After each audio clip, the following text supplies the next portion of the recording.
Hey guys, welcome back to the channel. This is a story about what if Naruto and May Pokémon harem. Before I start, please support for more amazing content and do consider subscribing to my channel and share this video with your friends. This is written by WINDSTORM16, link in description and support writer. Let's start the video. This is Littleroot Town. It looks bigger than I expected. Thought a 13-year-old boy as he stepped off the ship, looking around and seeing Littleroot was a bigger town than he originally believed. The boy had fair skin, bright spiky blonde hair, ocean blue eyes, and 3 unique whisker-like marks on his cheeks. With his attire consisting of black and blue sneakers with red soles, black pants, a dark orange shirt, and a black hooded jacket that he keeps unzipped with short sleeves, gold buttons and a checkered pattern at the hem, along with having a blue backpack on his back. This is Naruto Uzumaki, who had traveled all the way to Littleroot Town in order to meet Professor Birch, the resident Pokémon professor of the Hone region. In order to get his first Pokémon and begin his own Pokémon journey.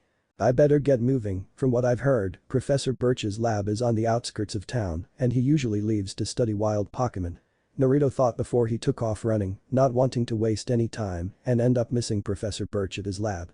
Running through the streets, Naruto weaved through the people walking around while running into a few that were coming out of buildings or around corners but managed to avoid them at the last second.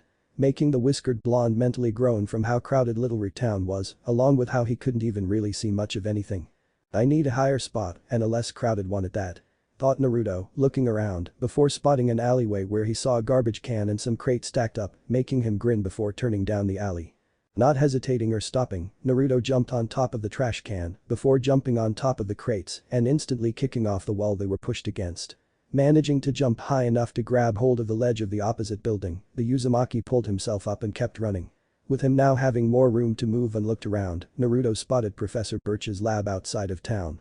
Grinning at now seeing exactly where the lab was and having a clear path towards it, Naruto began racing and jumping across the rooftops. Though it wasn't long before he saw that he was starting to run out of buildings to jump across, with more trees being around the closer he got to the lab. Not stopping in his pace, Naruto jumped off the last building towards a tree, grabbing hold of a branch as he did so. Keeping his momentum, Naruto spun around the branch towards another tree, landing on top of a branch this time as he began jumping through the trees. I should be close enough to reach the lab on foot. Naruto thought as he grabbed hold of another branch before letting go and returning to the ground, pleased at how quickly he's made it. Zor. What's that? Naruto muttered as he stopped and looked around, thinking he just heard something. Zorua. Is that a Pokémon? Naruto wondered aloud as he looked around for the source of the cry. Zorua. Now hearing where the cry was coming from and knowing that whatever Pokémon it was most likely hurt, Naruto quickly ran to where the cry was coming from. Not needing to go far before he found a Pokémon curled up in the bushes behind a tree. It was a fox-like Pokémon, its fur is mainly light gray with red and white accents. Its ears are primarily gray with split cuts and a slight red tint at the tips. Its eyes have golden yellow irises and pink eyelids, and its limbs are tipped in black. The tuft of fur on its head, the ruff around its neck, and its tail are all white at their bases, with long wisps of fur that fade to red at the tips, and they are all smooth in appearance. Whoa, what kind of Pokémon is that? Naruto thought, having never seen a Pokémon like this one, before quickly shaking his head as he saw the Pokémon was currently curled up into a ball and looked to be in pain. Hey, little guy. Do you need some help? Naruto asked gently, not wanting to startle the Pokémon, only for its head to snap towards him with an uneasy expression before baring its teeth while its eyes glowed. Zor the Pokémon growled warningly at the whiskered blonde, making Naruto hold his hands up to show he wasn't a threat or was going to hurt it. Easy, I'm not going to hurt you or anything. I just want to help, would you? Naruto said as he slowly reached out towards the Pokémon, only to quickly pull his hand back when it tried biting him. Seeing that the Pokémon wasn't going to let him pick it up to get help, Naruto took off his backpack and pulled out a container of Pokémon food. Alright, I won't try touching you. But I'm sure you must be hungry, here you go. Said Naruto, opening up the container and pouring some Pokémon food in front of the Pokémon, who looked at it warily. It's okay, I just wanna help. Naruto said, smiling reassuringly at the Pokémon. Looking between the Uzumaki and the food warily and suspiciously, the Pokémon slowly moved closer, sniffed it to see if there's anything wrong with it. Before it hesitantly ate a piece, finding that it hadn't been tampered with and immediately began devouring the rest of the food. Smiling at seeing the Pokémon eating, Naruto slowly reached out towards it again, happy when it didn't growl or try biting him. Only to immediately move back in shock when the wisp of fur on the Pokémon's head suddenly tried wrapping around his wrist. The Uzumaki just barely able to avoid getting grabbed but shivered when the fur brushed against him and he felt Naruto wasn't sure but it left a cold and uneasy feeling in him. Zor the Pokémon looked back up at Naruto with glowing eyes as if warning him not to try that again, with Naruto raising his hands as he backed away. Okay, I won't try touching you again. But you do need help, that's all I want to do, alright. Naruto assured, seeing that the Pokémon wasn't going to trust him easily and he doubted it'd be a good idea to try touching it. Trying to think of how he was supposed to help the Pokémon when it clearly wasn't going to let him try picking it up. Naruto quickly moved back to where he could see Professor Birch's lab again, seeing that it wasn't that far away before going back to the Pokémon. Alright, there's someone close by that should be able to help you.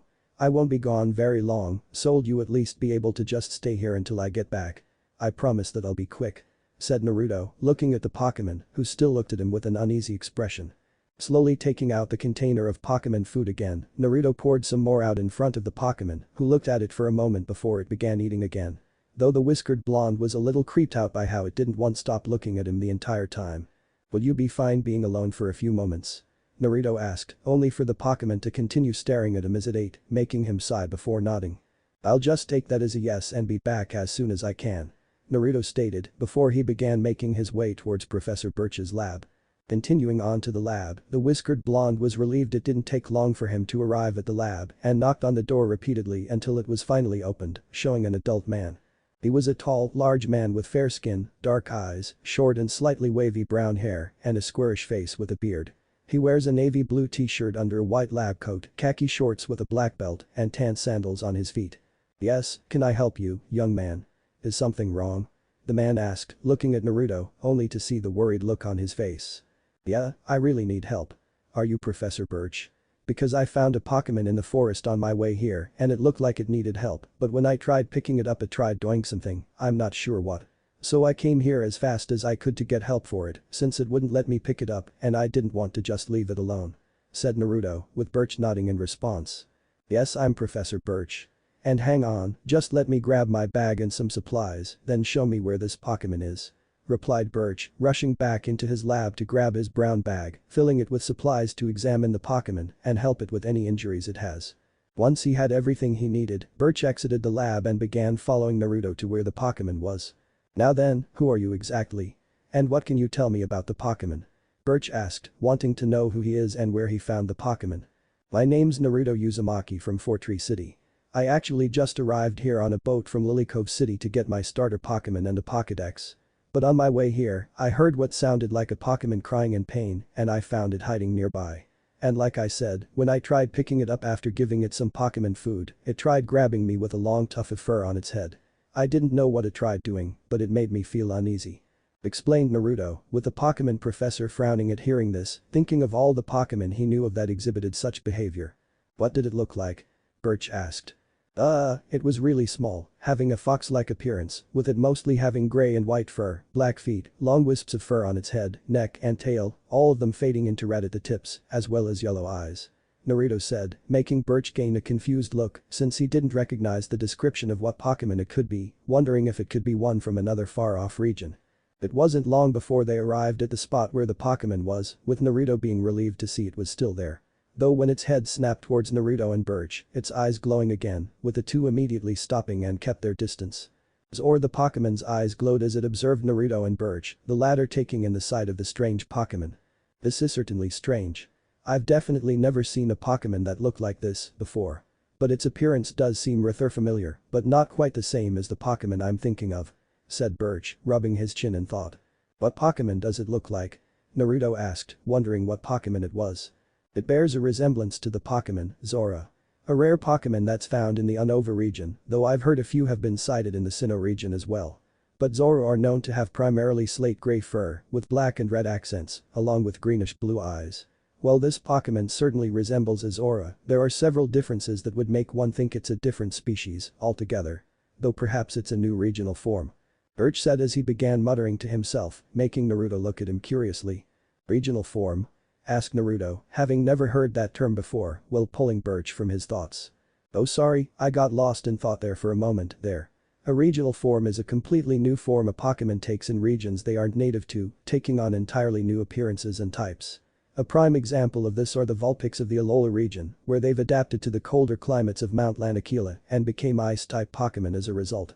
Explained Birch, much to Naruto's amazement and intrigue that there are Pokémon that can have entirely different appearances and types. Wow, that sounds awesome. And is that what happened to this Zorua? Naruto said while looking at Zorua, with Birch frowning thoughtfully. I'm not entirely sure.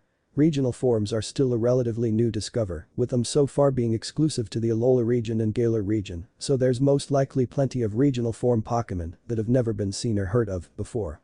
Especially since I've heard nothing about Zorua having regional forms nor any rumors about them popping up. I may need to go over all my research notes, cross-reference everything I have on Zorua, and maybe get in touch with some of my colleagues. Birch said, needing to gather more information before he can do something. What should we do about Zorua? Naruto asked, with the Pokémon professor sighing and shaking his head. If it won't let us get close to look it over, I'm afraid there isn't much we can do at the moment. We'll need more information and work on earning its trust first before we can do anything. Birch replied, with the Uzumaki frowning at this, not liking the idea of doing nothing, but also knew the professor was right. Alright. If there's anything I can do to help, just let me know. Said Naruto, wanting to do something to help Zorua as well, making Birch smile at his concern for the Pokémon. I'm glad to hear that, Naruto. Let's get back to the lab and see what we can find. Birch said before the two began making their way back to his lab, with Naruto giving Zorua one last look and nodded at it before following the professor.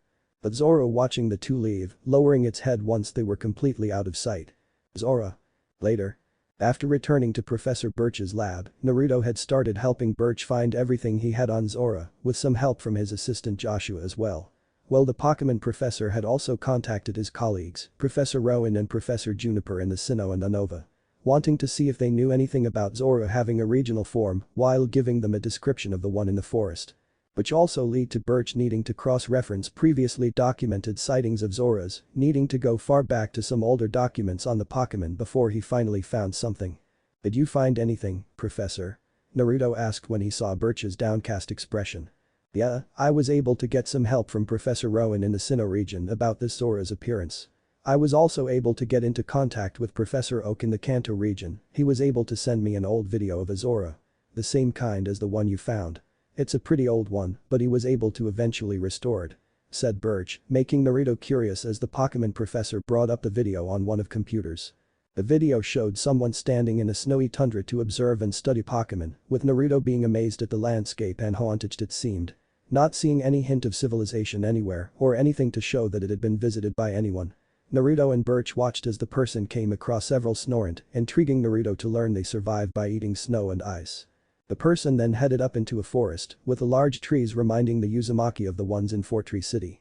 Though he couldn't help but agree with the person that they seemed to have a mysterious air about them, as if you just knew you were being watched. Before he was surprised to see another Zorua appear, seeing it was identical to the one he found.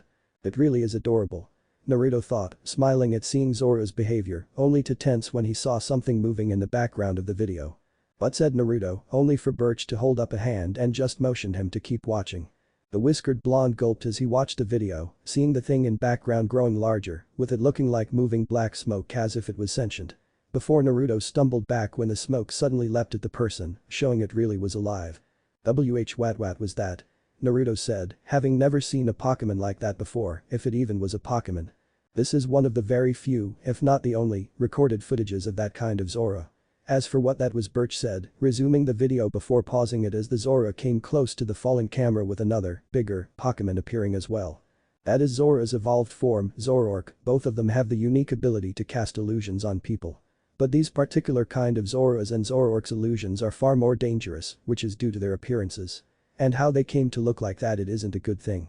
Birch said sadly, making Naruto look at him in confusion and worry. Why isn't that good? If we know the reason for Zorua's appearance, wouldn't we be able to help it? Said Naruto, with Birch nodding in response. Normally yes, but this particular species of Zorua is one that hasn't been seen in a very long time, centuries in fact. The last time it was ever seen was in the Hisui region. That's actually where this video came from. Birch replied, confusing Naruto further at the region's name. Hisui? Is that some far-off region? Questioned Naruto, since that's one he's definitely never heard of before. No, it's not. Hisui is actually the name of the Sinnoh region, centuries ago. Back when people from other regions just started arriving, settling down alongside the native Diamond and Pearl clans. It's not exactly common knowledge anymore, given how much time has passed. So only those that did research history and Pokémon professors, like me, would know about it during our studies of ancient Pokémon. Explained Birch, much to Naruto's amazement to learn that the Sinnoh region used to have a different name. Wow, that's pretty cool. But I still don't see what's so bad about Zorua being from the Hisui region. Naruto stated, making Birch sigh as he leaned back in his seat. That's due to how Hisui and Zorua came to exist. One thing you should know is that in the Hisui region, Pokémon were much more violent and territorial. It was a dangerous and harsh region for both people and Pokémon. If a person ever wandered out into the wilderness, they were lucky if they survived a single day, alone. Pokémon were also viewed more often as monsters rather than friends, companions and partners, given how little knowledge there was on them at the time. People were terrified of them, with only a few being brave enough to live alongside them. Pokeballs were also a relatively new invention around this time, being made using apricorns and fitted with a special device used to catch Pokémon. But only a few really knew how to use them, with even fewer being brave enough to go into the wild to try and catch Pokémon. Birch said, with a whiskered blonde paling at hearing this. Well, Naruto knew that there's some pretty dangerous Pokémon in the world. It seemed like in Hisui, if you so much as saw a Pokémon, then you'd be lucky to escape with your life. It relieved Naruto that Pokémon were much more docile nowadays, only really attacking if you intruded on their territory or were mean to them. And what about Zorua? Naruto asked, with Birch looking down sadly.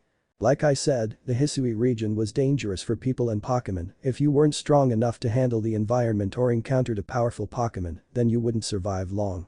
That's how Hisui and Zoruas came to exist. They're the result of regular Zorua who were unable to survive the harsh environment and conflict with other Pokémon, their spirits lingering in their new forms.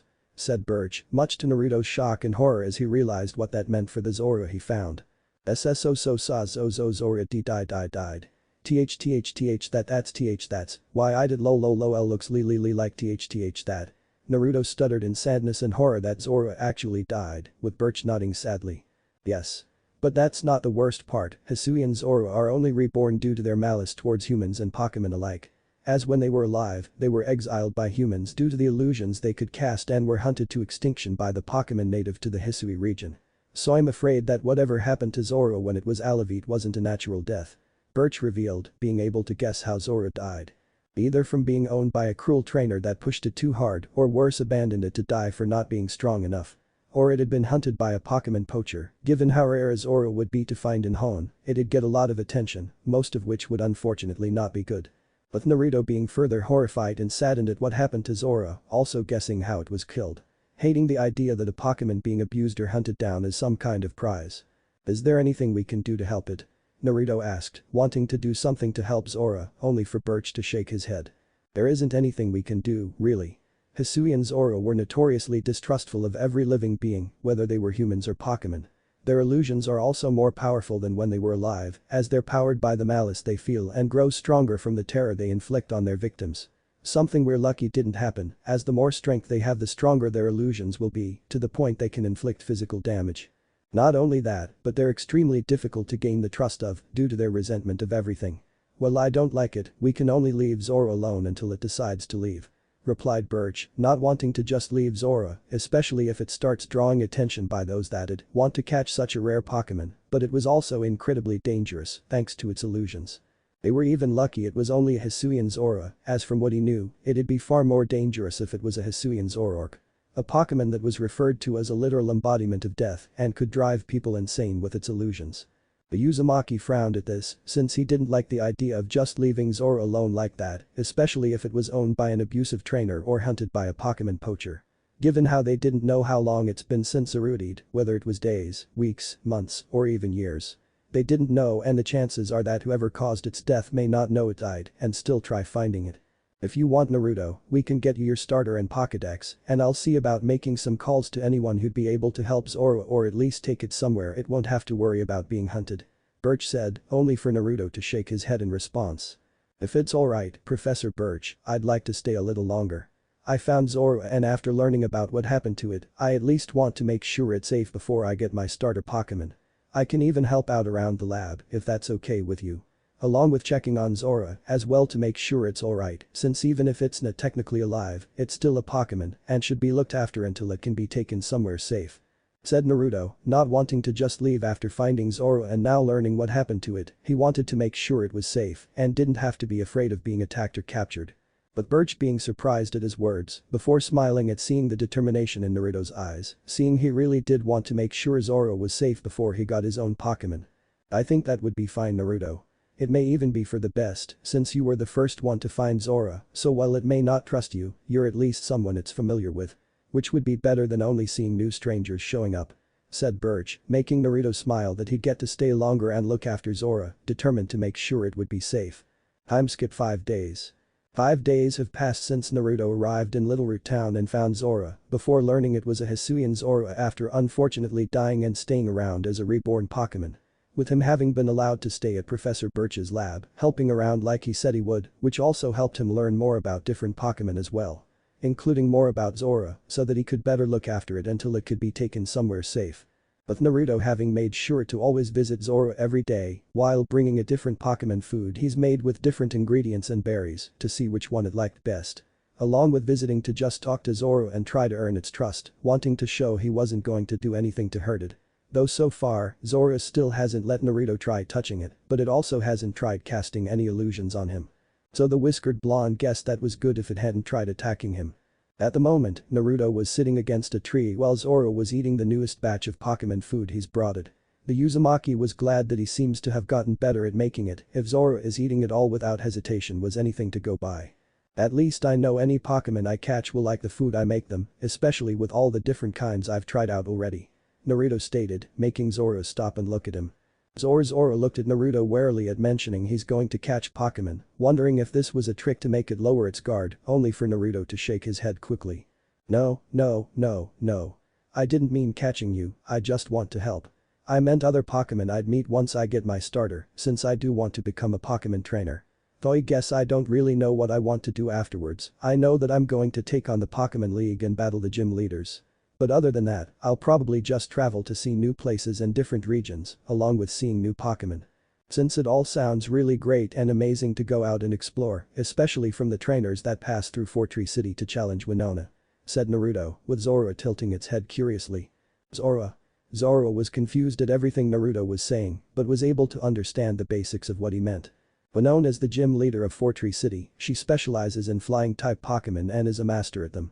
Training her Pokémon to fly in any weather conditions, as well as command their flight paths and even the degree angle of their attacks. Her Pokémon are also really strong, one of her strongest is a shiny Swellow, which means that it has a different color than any other Swellow. With shiny Pokémon being more rare and powerful than normally colored Pokémon. She also has a giant Skarmory, with it being much bigger than other members of its species, which I guess that means that it's probably an Alpha Skarmory as well. Naruto explained, having learned more about the Hisui region, which included how giant Pokémon were known as alphas back then and were far stronger than their normal-sized counterparts, as well. Though she usually only uses it during the Feather Carnival that celebrates flying-type Pokémon, with Winona giving rides on her Skarmory. There are also other rides to go on, food and games. Along with a night flight attraction, where several Golbat carry baskets through a course of ghost-type Pokémon. It's all really fun. Said Naruto, smiling at the times he attended the Feather Carnival, even being able to ride on Winona's Skarmory a couple of times. Maybe you'll be taken somewhere close to Fortree City and you'll be able to see the carnival yourself, since all Pokémon are welcome to come and go whenever they want in Fortree, so you wouldn't have to worry about anyone trying to hurt you or do anything bad. Naruto added while looking at Zorua, who looked at him in confusion. Zorua turned back to its food and continued eating, still confused at why the human was being nice to it or telling it any of these things. Though idly felt nice for someone to talk to it, even if it did try trapping him in horrible and terrifying illusions when the human tried touching it. Zorua supposed this human was at least good for bringing it food and not trying to capture it. Time skip 1 week. I hope Zorua likes these poke blocks. Naruto thought as he made his way to where Zorua was, bringing it more food along with something new called poke blocks. Having heard about them while passing through Lily Cove City to take a boat to Little Root Town, along with the times that Pokémon coordinators would pass through Fortree City. Learning that poke blocks were used by coordinators to feed their Pokémon and help improve their appearances for Pokémon contests. They were also very nutritious for Pokémon, since they're made from different kinds of berries. With Naruto deciding to try and make some for Zorua to see what it thought of them. Though Naruto was pulled from his thoughts when the ground suddenly started shaking, before his eyes widened when several rock pillars came flying out of the forest. some of them crashing into trees and sending them falling down, with Naruto jumping out of the way to avoid being hit or crushed. Zorua. Zorua then jumped out from the trees, looking scared, shocking Naruto once again at seeing Zorua running from something. "Zorua, are you alright? Did something happen?" Naruto asked, with Zorua running over to him, relieved to at least see someone familiar and nice. "Use sandstorm, now." Someone shouted, before a powerful sandstorm was formed and started heading towards Naruto and Zorua. Not expecting the sudden sandstorm, along with now seeing whatever scared Zorua was a trainer, Naruto didn't hesitate to pick up Zorua and ran away. Not caring about Zorua's distrust or ability to cast illusions on him, the Uzumaki only caring about making sure it was safe. Hyper beam. Unfortunately, before they could get far, Naruto was forced to stop when a beam of orange energy impacted the ground right in front of him. The whiskered blonde quickly moved out of the way and shielded Zorua from the blast. "Hand over the Pokémon now, runt, or the next attack won't miss," demanded someone, making Naruto turn to see who was attacking them. Seeing a man with lightly tanned skin, dark green hair, and dark black eyes. With him wearing maroon overalls with orange edging on the bottom of the short sleeves, a dark tanned long-sleeved shirt underneath, black gloves, and black boots. And with him was a Pokémon that made Naruto gulp and pale slightly, recognizing it as the pseudo-legendary Pokémon, Tyranitar. Tyranitar is a large bipedal dinosaurian Pokémon with a green armor-like hide covering its body. It has two pairs of pointed teeth. One in the upper jaw and one in the lower. Several spikes of varying sizes protrude from the back of its head, neck, and shoulders. Both sides of its chest, the center of its back, and its knees have two triangular holes. There is a gray, diamond-shaped patch of scales covering its belly and a smaller one on its back. It has 3 claws on its feet and hands. A ring of spikes surrounds the tip of its tail. Oh well, Naruto was fearful at facing such a powerful Pokémon. Just from looking at this guy, he knew he was a Pokémon poacher. One that was targeting Zorua. "And who the hell are you supposed to be to try and take Zorua?" Naruto retorted, glaring at the poacher, who scoffed and glared at him. "The name's Rico, you brat, and that thing belongs to me anyway. Now hand it over or else," said Rico, with Tyranitar growling and stepping forward, only for Naruto to not back down. "Zorua doesn't belong to anyone. It's already been through enough and doesn't need some bastard like you trying to capture it like some trophy," shouted Naruto, with Zorua looking at him in surprise at how he's defending it. "That thing already belonged to me the moment I saw it. I don't know how it survived or changed its appearance, but as far as I'm concerned, that just means it'll be worth more. Now hand it over," Rico demanded, with Naruto's eyes widening at what he just said. "How it survived?"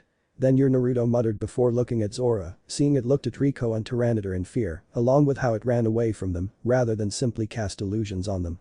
"You were the one who killed Zorua," Naruto shouted, glaring at Rico in pure hatred that he's the reason Zorua died.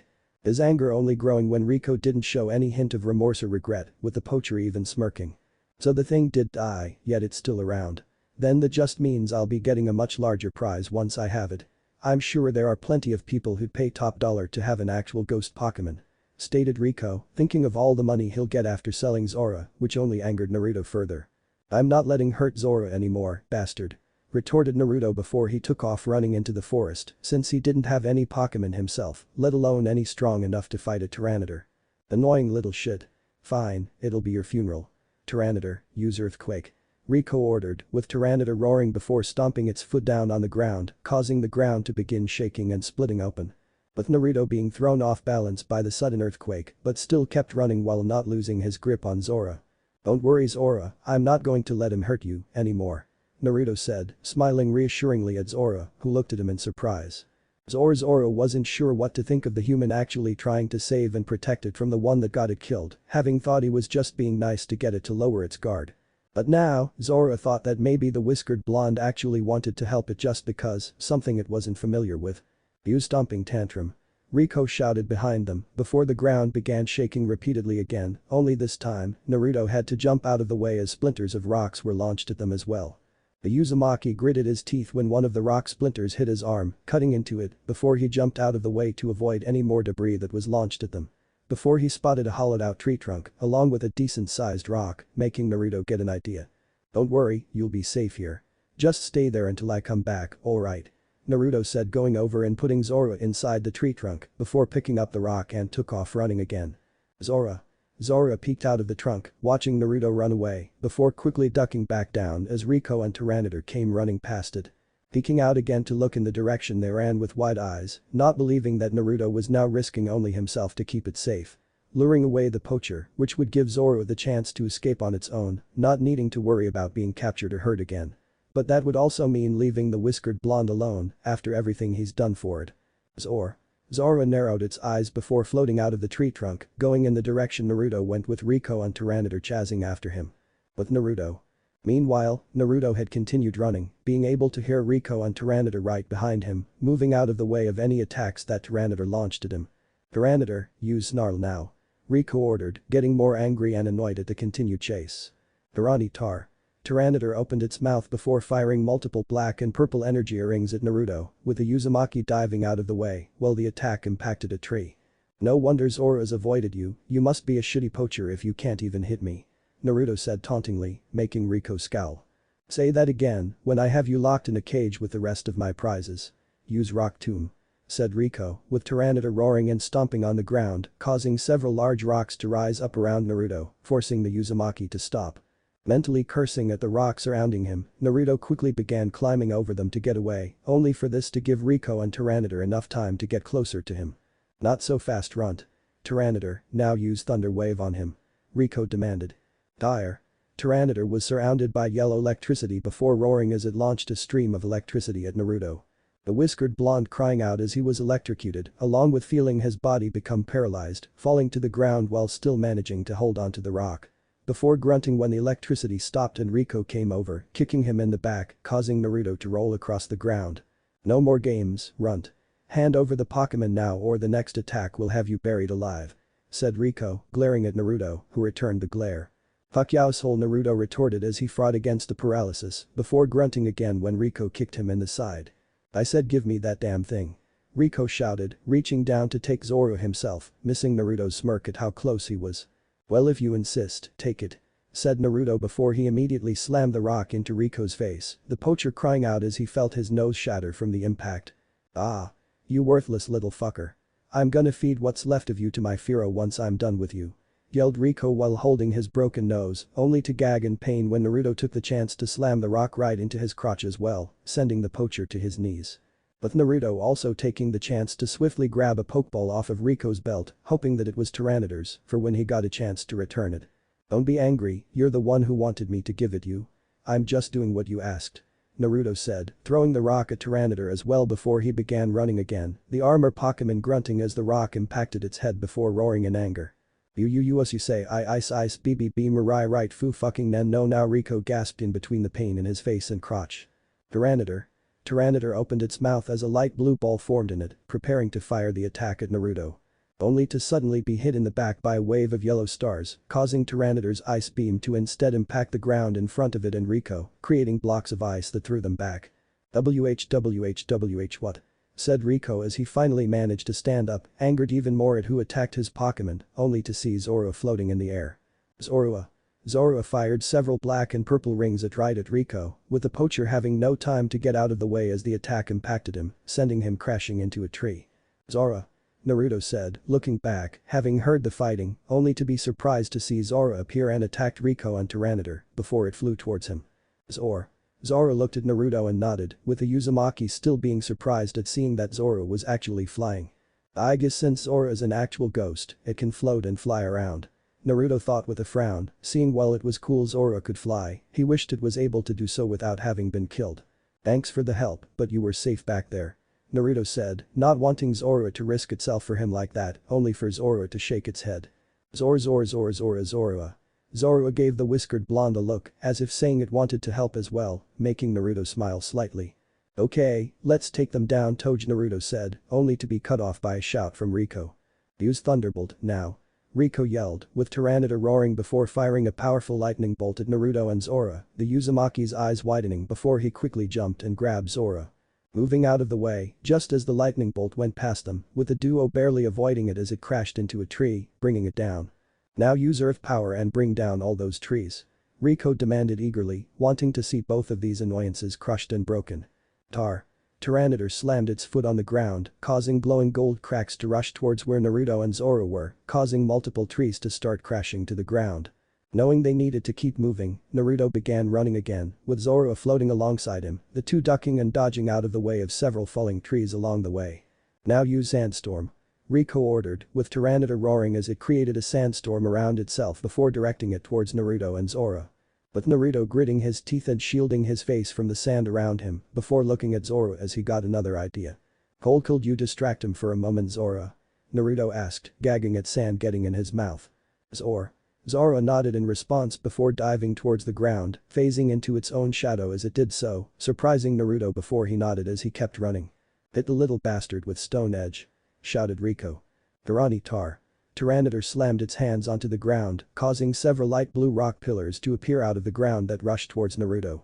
Seeing the pillars coming towards him, Naruto moved out of the way of them, only to gasp in pain when one of them slammed into his side, sending him crashing into the ground, groaning in pain. His pain only growing as Rico approached him and began repeatedly kicking him in the chest. Unable to help but cry out when Rico stomped on his face, breaking the Uzumaki's nose. "You annoying little fucker. I've had to deal with stuck-up bastards like you before, always getting in my way. But you are the most annoying pain in my ass that I have ever met," Rico shouted as he kept hitting Naruto before the Uzumaki managed to grab his leg and pull it out from under him. "It's a gift, I enjoy pissing off assholes like you," retorted Naruto with a smirk, only to gag when Rico got up before him and began choking him. "Just shut up and die already," Rico screamed madly while slamming Naruto's head into the ground, wanting to personally kill the annoying kid for getting in his way and everything he's done. But Naruto gagging as he tried speaking before he was able to spot a shadow rising up behind Tyranitar, making him smirk at Rico. "What the hell are you smirking at?" Rico demanded, his anger only growing at seeing Naruto was actually smirking. "Why yo me Misidan on one," Naruto said, starting to feel faint from lack of air, while Rico's eyes widened at realizing he'd forgotten about Zorua. Zorua's shadow rose up from the ground and struck Tyranitar in the back repeatedly, knocking the pseudo-legendary off balance and tumbling towards the ground. The sight getting Rico's attention, along with letting up some of the pressure on Naruto's throat, allowing the whiskered blonde to hastily take in some air. Before Naruto then grabbed a handful of sand from Tyranitar's sandstorm, throwing it right into Rico's face. "Fuck. You bastard, I'm going to mount both of your damn heads on the front of my car," shouted Rico as he rubbed at his eyes, trying to get the sand out of them, only to be tackled by Naruto who punched the poacher in the face. "How's it feel getting your ass kicked by a kid, asshole?" Naruto said mockingly, jumping off of Rico when he tried grabbing him. Tyranitar began getting up from Zorua's attack to help its trainer, only to see Zorua standing right in front of it, with its eyes glowing wickedly, along with the red of its fur glowing as well. Zorua's wisp of fur on its head suddenly lashed out and struck Tyranitar across the face, making the armor Pokémon cry out as it stood up. Only for Tyranitar to become terrified when it suddenly found itself surrounded by twisted, distorted, and horrifying copies of itself. Tyranitar. Tyranitar. Tyranitar tried running away from the copies only for more to appear around it, even worse when they began attacking Tyranitar, knocking the pseudo-legendary around. Before they all changed, with the copies now resembling terrifying versions of all the Pokémon it's ever helped Rico hunt down and capture or kill. The sight terrifying Tyranitar before it began firing off several attacks at the illusions, dispelling them only for them to reform not a moment later. Tyranitar then opened its mouth and fired a hyper beam at the illusions, only for its eyes to widen when it heard Rico cry out in complete agony. But the illusions suddenly vanishing, showing Tyranitar it had actually fired a hyper beam right at its trainer, much to its horror as Rico's body was vaporized by the attack. Tyranitar tried stopping the attack to save its trainer, only to see it was too late, seeing nothing but ashes were left from Rico. Then before Tyranitar could react, it was engulfed in a red light and sucked back into its pokeball by Naruto, the Uzumaki falling to the ground panting as his energy left him. "The job Zorua," Naruto said, smiling weakly. Zorua, who nodded in agreement, pleased at dealing with the poacher and getting its revenge, even better at tricking Tyranitar into killing its own trainer. Zorua's eyes widened when Naruto fell over unconscious, the adrenaline and energy leaving him, with his exhaustion and injuries finally catching up to him. "Time skip 2 weeks. Ugh, did anyone get the number of the bus that hit me?" Naruto thought, groaning as he began waking up, his entire body feeling sore, before a weight on his chest finally registered for him. Looking, Naruto's eyes widened in shock at seeing Zorua sleeping on top of him, even more so at seeing he was in his room inside Professor Birch's lab. Not expecting to see Zorua like this, let alone willingly go inside of a building. Before Naruto then began remembering everything that happened, with Rico and his Tyranitar appearing to capture Zorua, leading them through the woods, then fighting them before Tyranitar vaporized Rico. All while Naruto felt sick at having seen someone be killed, even more so at the hands of his own Pokémon, now that he had time to process what just happened. But he also couldn't feel any pity for Rico, either.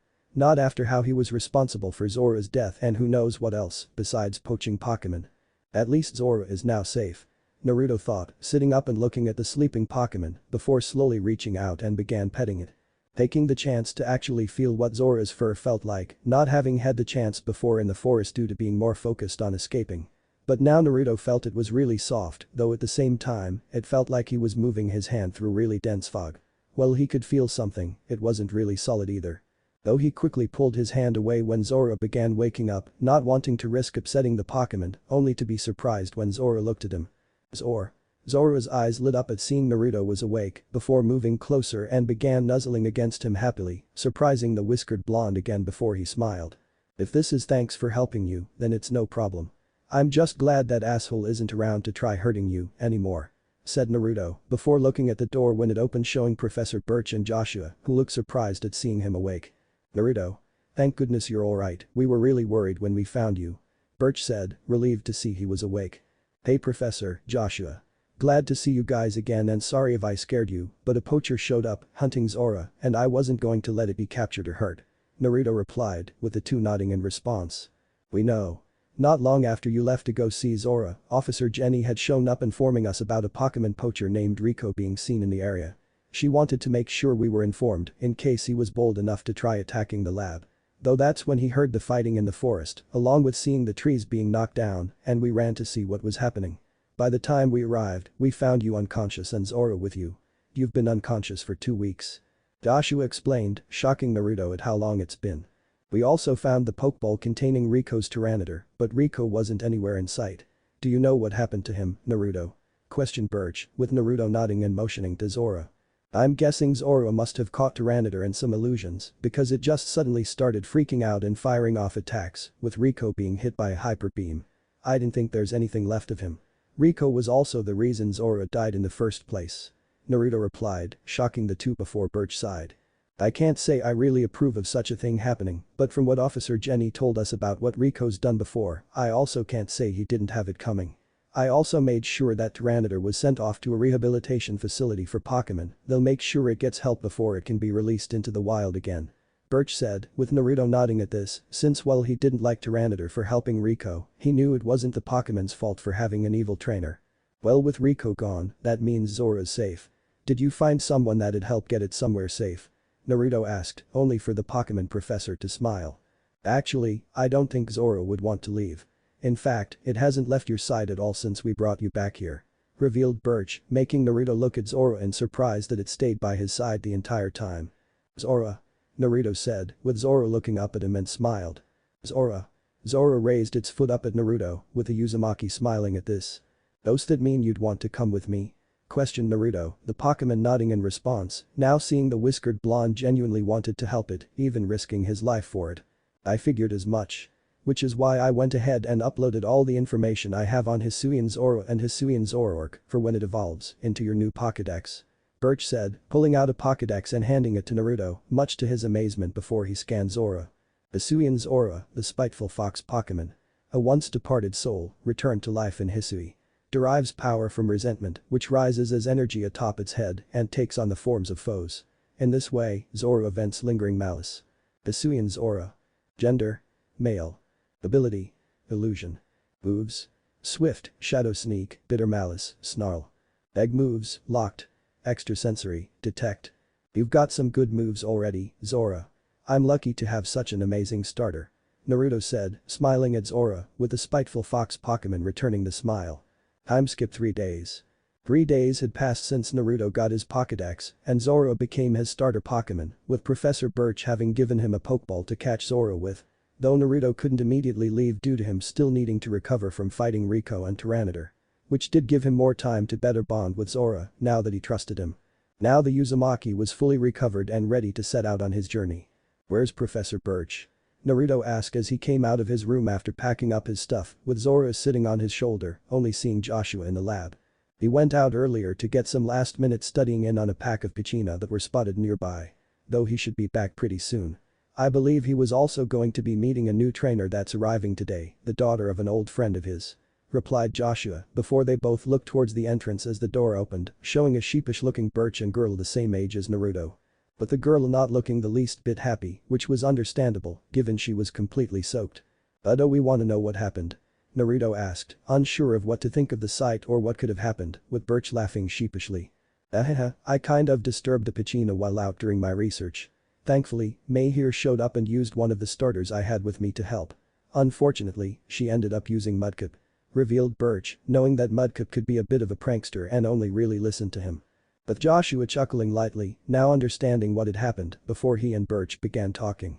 Well, Naruto went over to the now named May, guessing that she was the other new trainer. It's nice to meet you. I'm Naruto Uzumaki," introduced Naruto while smiling and holding out his hand, along with looking May over. May is a slim girl of average height.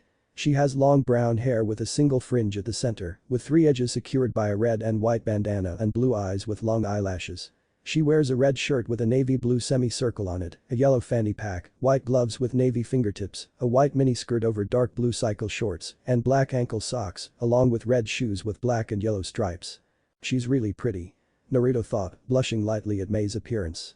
"Sure, I'm May," May retorted, still upset over being soaked by Mudkip, causing her reply to come out harsher than she intended. "Though he's at least pretty hot, in a wilder bad boy kind of way," May mentally added while looking Naruto over. Seeing his spiky blonde hair, whisker marks and dark clothing made him look really good. "Sorry, I'm just kind of in a bad mood from being soaked by that Mudkip. It's nice to meet you, Naruto," said May as she shook Naruto's hand after taking a few moments to relax and calm down.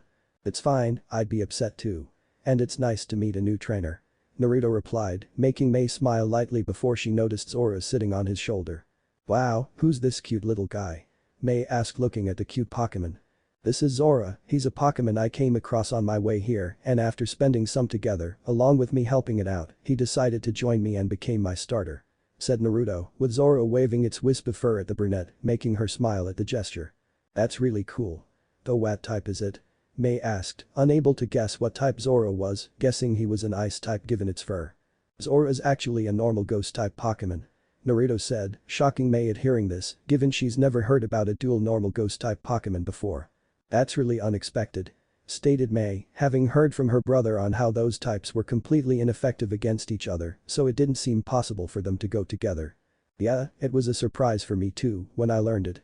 But definitely makes for a nice surprise against opponents," Naruto replied while petting Zorua, with the brunette nodding in agreement.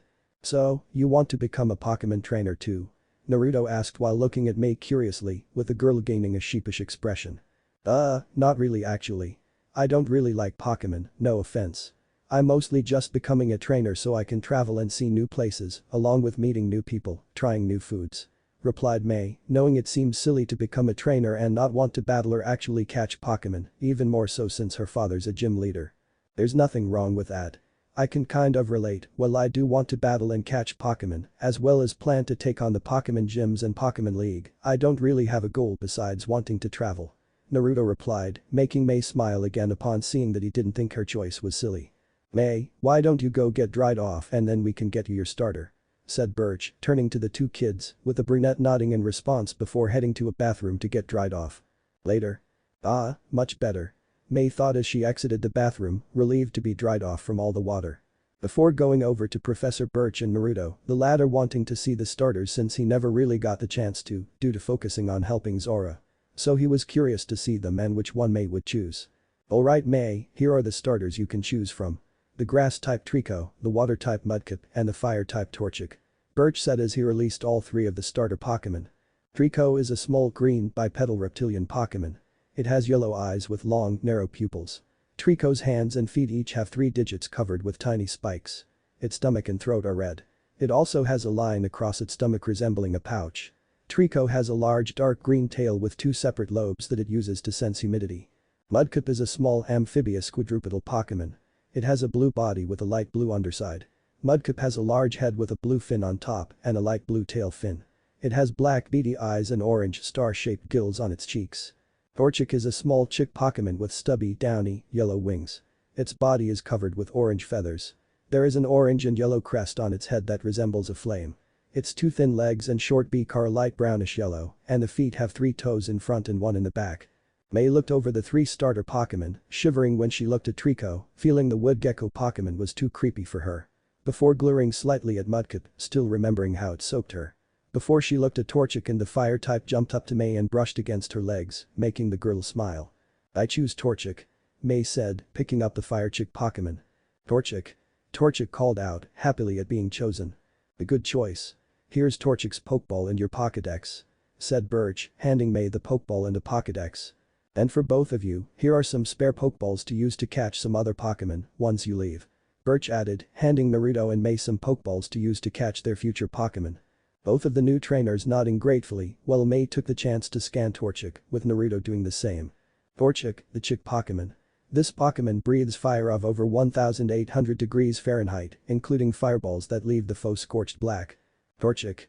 Gender. Female. Ability. Blaze. Moves. Ember, Peck, Growl. Egg moves, Locked. Night Slash, Feather Dance. Those are some pretty good moves to start out with, Naruto stated, looking at May's Pokédex and seeing Torchic's stats, with the brunette smiling. "Yeah, looks like she's a touch girl, aren't you Torchic?" said May, smiling at her starter. Torchic. Torchic nodded in agreement with her trainer before May returned her to her Pokeball, with Naruto doing the same to Zorua. "That's it then. All that's left is for the both of you to head out and begin your journeys. Good luck to both of you, and I hope you encounter all kinds of amazing Pokémon," Birch said, smiling at the new trainers, which they returned and nodded before they left the lab. "So, where are you headed to first, May?" Naruto asked, looking at May, who shrugged in response. "I'm not sure, though I'll probably go to Oldale town and then to Petalburg City to visit my family, letting them know I'm safe and have my starter," replied May, with Naruto nodding in response. "That's a good start. I'll probably go the same way to explore for a bit, catch some more Pokémon before I start taking on the different gyms," said Naruto, wanting to train and catch some more Pokémon to better prepare for when he faces off against the gym leaders. "That's cool. Though Yumafit's alright, Naruto, since we're both new trainers, what do you think about traveling together?" May asked nervously, not sure if he'd want a traveling companion, but also figured it'd be safer for them to travel together, given they're new trainers. "Sure. That actually sounds really great and fun. Besides, it'd be better than traveling by ourselves," Naruto replied, smiling at the brunette, making May smile as well. "Yeah. Then let's get going," said May, happy that they'd be traveling together. With Naruto and May heading towards Route 101, both of them excited to take the first steps of their Pokémon journey. "So Naruto, where are you from?" May asked, looking at the whiskered blonde curiously as they made their way down Route 101, with her pushing her bike along, rather than riding it. The brunette being curious to learn more about her new traveling companion as they made their way to Oldale town. "I'm from Fortree City. I had actually traveled to Lily Cove City to take a boat to Littleroot town," replied Naruto, increasing May's curiosity. "Fortree City? That's the city where everyone lives in houses built in the trees, right?" said May, remembering what her father and brother talked about the other cities and towns in Hoenn, mostly the ones that had other gym leaders. "That's right. It also lets us live closer to wild Pokémon, since we don't really disturb the natural environment, with bug-type and flying-type Pokémon even flying through the windows, sometimes. Along with Kecleon sometimes blocking paths, since they can blend in with their surroundings, and Fortree City gives them plenty of coverage. We also get really heavy rainfall, which makes it so the trees grow much bigger than most other places. And with the way everything is built, it makes it so we're really good at getting around via climbing and parkour," Naruto explained, much to the brunette's amazement. "Wow, it sounds like a really nice place to live or visit," May said with smile, with Naruto nodding in agreement with his own smile. "Yeah, it's really great. And we do get plenty of trainers passing through to the Pokémon gym in the city, not to mention during the Feather Carnival," said Naruto, getting May's attention. "Feather Carnival?" May asked, interested to hear what that was. "It's a carnival held every year to celebrate flying-type Pokémon, and it's really fun with different rides, games, and foods, with the gym leader Winona even giving rides on her giant Skarmory. There are even some stands that sell small Pokémon like Chimecho and Hoppip," Naruto replied, with May getting an excited look at hearing about the Feather Carnival. "That sounds amazing. Ooh, I really hope there's a chance we'd be able to see it and get to try the different foods they'd have," said May, liking the idea of attending the Feather Carnival, making the Uzumaki chuckle lightly at her excitement. "Well, if we make good time, I'm sure we'd be able to make it there just before or during the festival," said Naruto, knowing the carnival wouldn't be happening for a while now, so they should be able to make it to Fortree City to attend it around the time it's beginning. "Awesome. May said happily, liking the chance to travel even more if she'd get to attend events and festivals like that. What about you, May? You said that you're from Petalburg City, right? Naruto asked, also curious to learn more about his traveling companion. That's right, though my family and I were originally from Olivan City in the Johto region, before moving to Hone. Petalburg City is a really beautiful place, and while we don't have a lot of trees, like Fortree, there are still plenty all around the city. There's also a sister city to the north called North Petalburg, and the people there can be a little obsessed with the gym leader. Replied May slowly, not wanting to reveal the Petalburg gym leader is her father. Not to mention, the obsession also extended to the rest of her family, something she found overbearing and exhausting. Not to mention how it made the somewhat distant relationship that she had with her father even more awkward than it already was. It can't be that bad. I'm sure they just like showing their support of their home city's gym leader. Said Naruto with a raised brow, only for the brunette to give him a deadpan expression. They sell shirts and buttons with the gym leader on them. May stated, with Naruto's eyes widening at this. Okay, that does sound pretty obsessive. Naruto said, not expecting them to go that far in admiring their gym leader. What else is it like? Questioned Naruto, wanting to hear more about Petalburg. There isn't much else to say, we don't have a festival or anything like Fortree does, it's mostly just a nice place you could visit or pass through. But you can still find plenty of Pokémon around. Especially in Petalburg Woods, where you can find all kinds of different Pokémon, along with different trainers who'd either be training or making their way through the forest towards Rustboro City. Replied May, with a whiskered trainer nodding at this. Well, I'm sure it'll be nice to see when we get there. Naruto said, looking forward to seeing more places and locations in Hone. Wait May, stop. Naruto suddenly said as he saw a Pokémon coming out of the bushes, getting May's attention as she looked to see the Pokémon. It was a round, blue mouse-like Pokémon. It has circular ears with pink insides. There are 2 white dots on its cheeks, and it has black eyes. It had a thin, black zigzagging tail with a large blue ball at the end. Aw, look at how cute it is. May said, smiling at the cute Pokémon, before the 2 trainers pulled out their Pokédexes and scanned it. Azurill, the polka dot Pokémon. Azurill is able to throw its tail like a lasso, using the momentum to move about. I think Azurill might be the pre-evolved form of Marill. Said Naruto, seeing how similar it looked to the Marill and Azumarill he'd seen on Route 120 or when they would occasionally wander into Fortree City. Well, I'm gonna be catching the cute little guy. Stated May, wanting to catch the adorable Pokémon. Okay, but be careful, just because it's cute doesn't mean it's not strong. Naruto said, with the brunette nodding before pulling out a Pokeball. Don't worry, how hard can it be? I just grab a Pokeball and throw it, simple. May said as she prepared to throw the Pokeball, making the Uzumaki's eyes widen. Ooh, May I don't think you should just said Naruto, not sure it was a good idea to try catching a Pokémon without battling it first. Only for May to throw the Pokeball at Azurill, with it bouncing off of the polka dot Pokémon's head. With the Pokeball opening up and sucking Azurill inside it before it fell to the ground and began shaking. Oh yeah. I caught my first Pokémon. May cheered, only for her happiness to be cut short when the Pokeball stopped shaking and opened up, with Azurill being released from it. Azurill. Azurill looked at May and Naruto, feeling upset at having suddenly being hit like that and sucked into the Pokeball. Hey, what gives? Questioned May, confused at how Azurill broke out of the Pokeball she threw. I was trying to tell you May, you can't just throw a Pokeball at a Pokémon. I mean you can, but it's very lucky if you manage to catch a Pokémon on the first try like that, and usually only if they willing let themselves be caught or if they're weak enough to where you don't need to battle in order to catch them. But more often than not, you do need to battle a Pokémon first and weaken it. Then once its guard is lowered, you will have a much better chance at catching it once you throw the Pokeball at it. Said Naruto, knowing it'd be rare to catch a Pokémon just by throwing a Pokeball at it without a battle. Right, I know. Time for a Pokémon battle. May said with a light embarrassed blush, trying to cover up her little blunder while pulling out Torchic's Pokeball. She's doing her best, at least. Thought Naruto with a sweat drop, seeing that May still needed to learn the basics of catching and battling Pokémon. Not that he could say anything, the whiskered blonde knowing he also still had a lot to learn as well. Torchic, I choose you. May said as she released a fire type from its Pokeball. Torchic, Torchic. Torchic jumped up in the air before gaining a determined look to see who she and her trainer were facing, only to see Azurill across from her. Now, what are those attacks again? May said, thinking of what attacks Torchic could use. Torchic can use Ember, Peck and Growl at the moment. Said Naruto, making the brunette smile at him thankfully. Right, thanks Naruto. Okay then, Torchica said May, only to see Torchic suddenly run after Azurill, who was bouncing on its tail to escape. With Torchic chasing after Azurill, only for Azurill to bounce towards a tree and quickly move out of the way, causing the chick Pokémon to run right into the tree. That wasn't good. "Torchic, are you okay?" May asked, going over to Torchic, looking at her in worry in case she was hurt. "Azrael."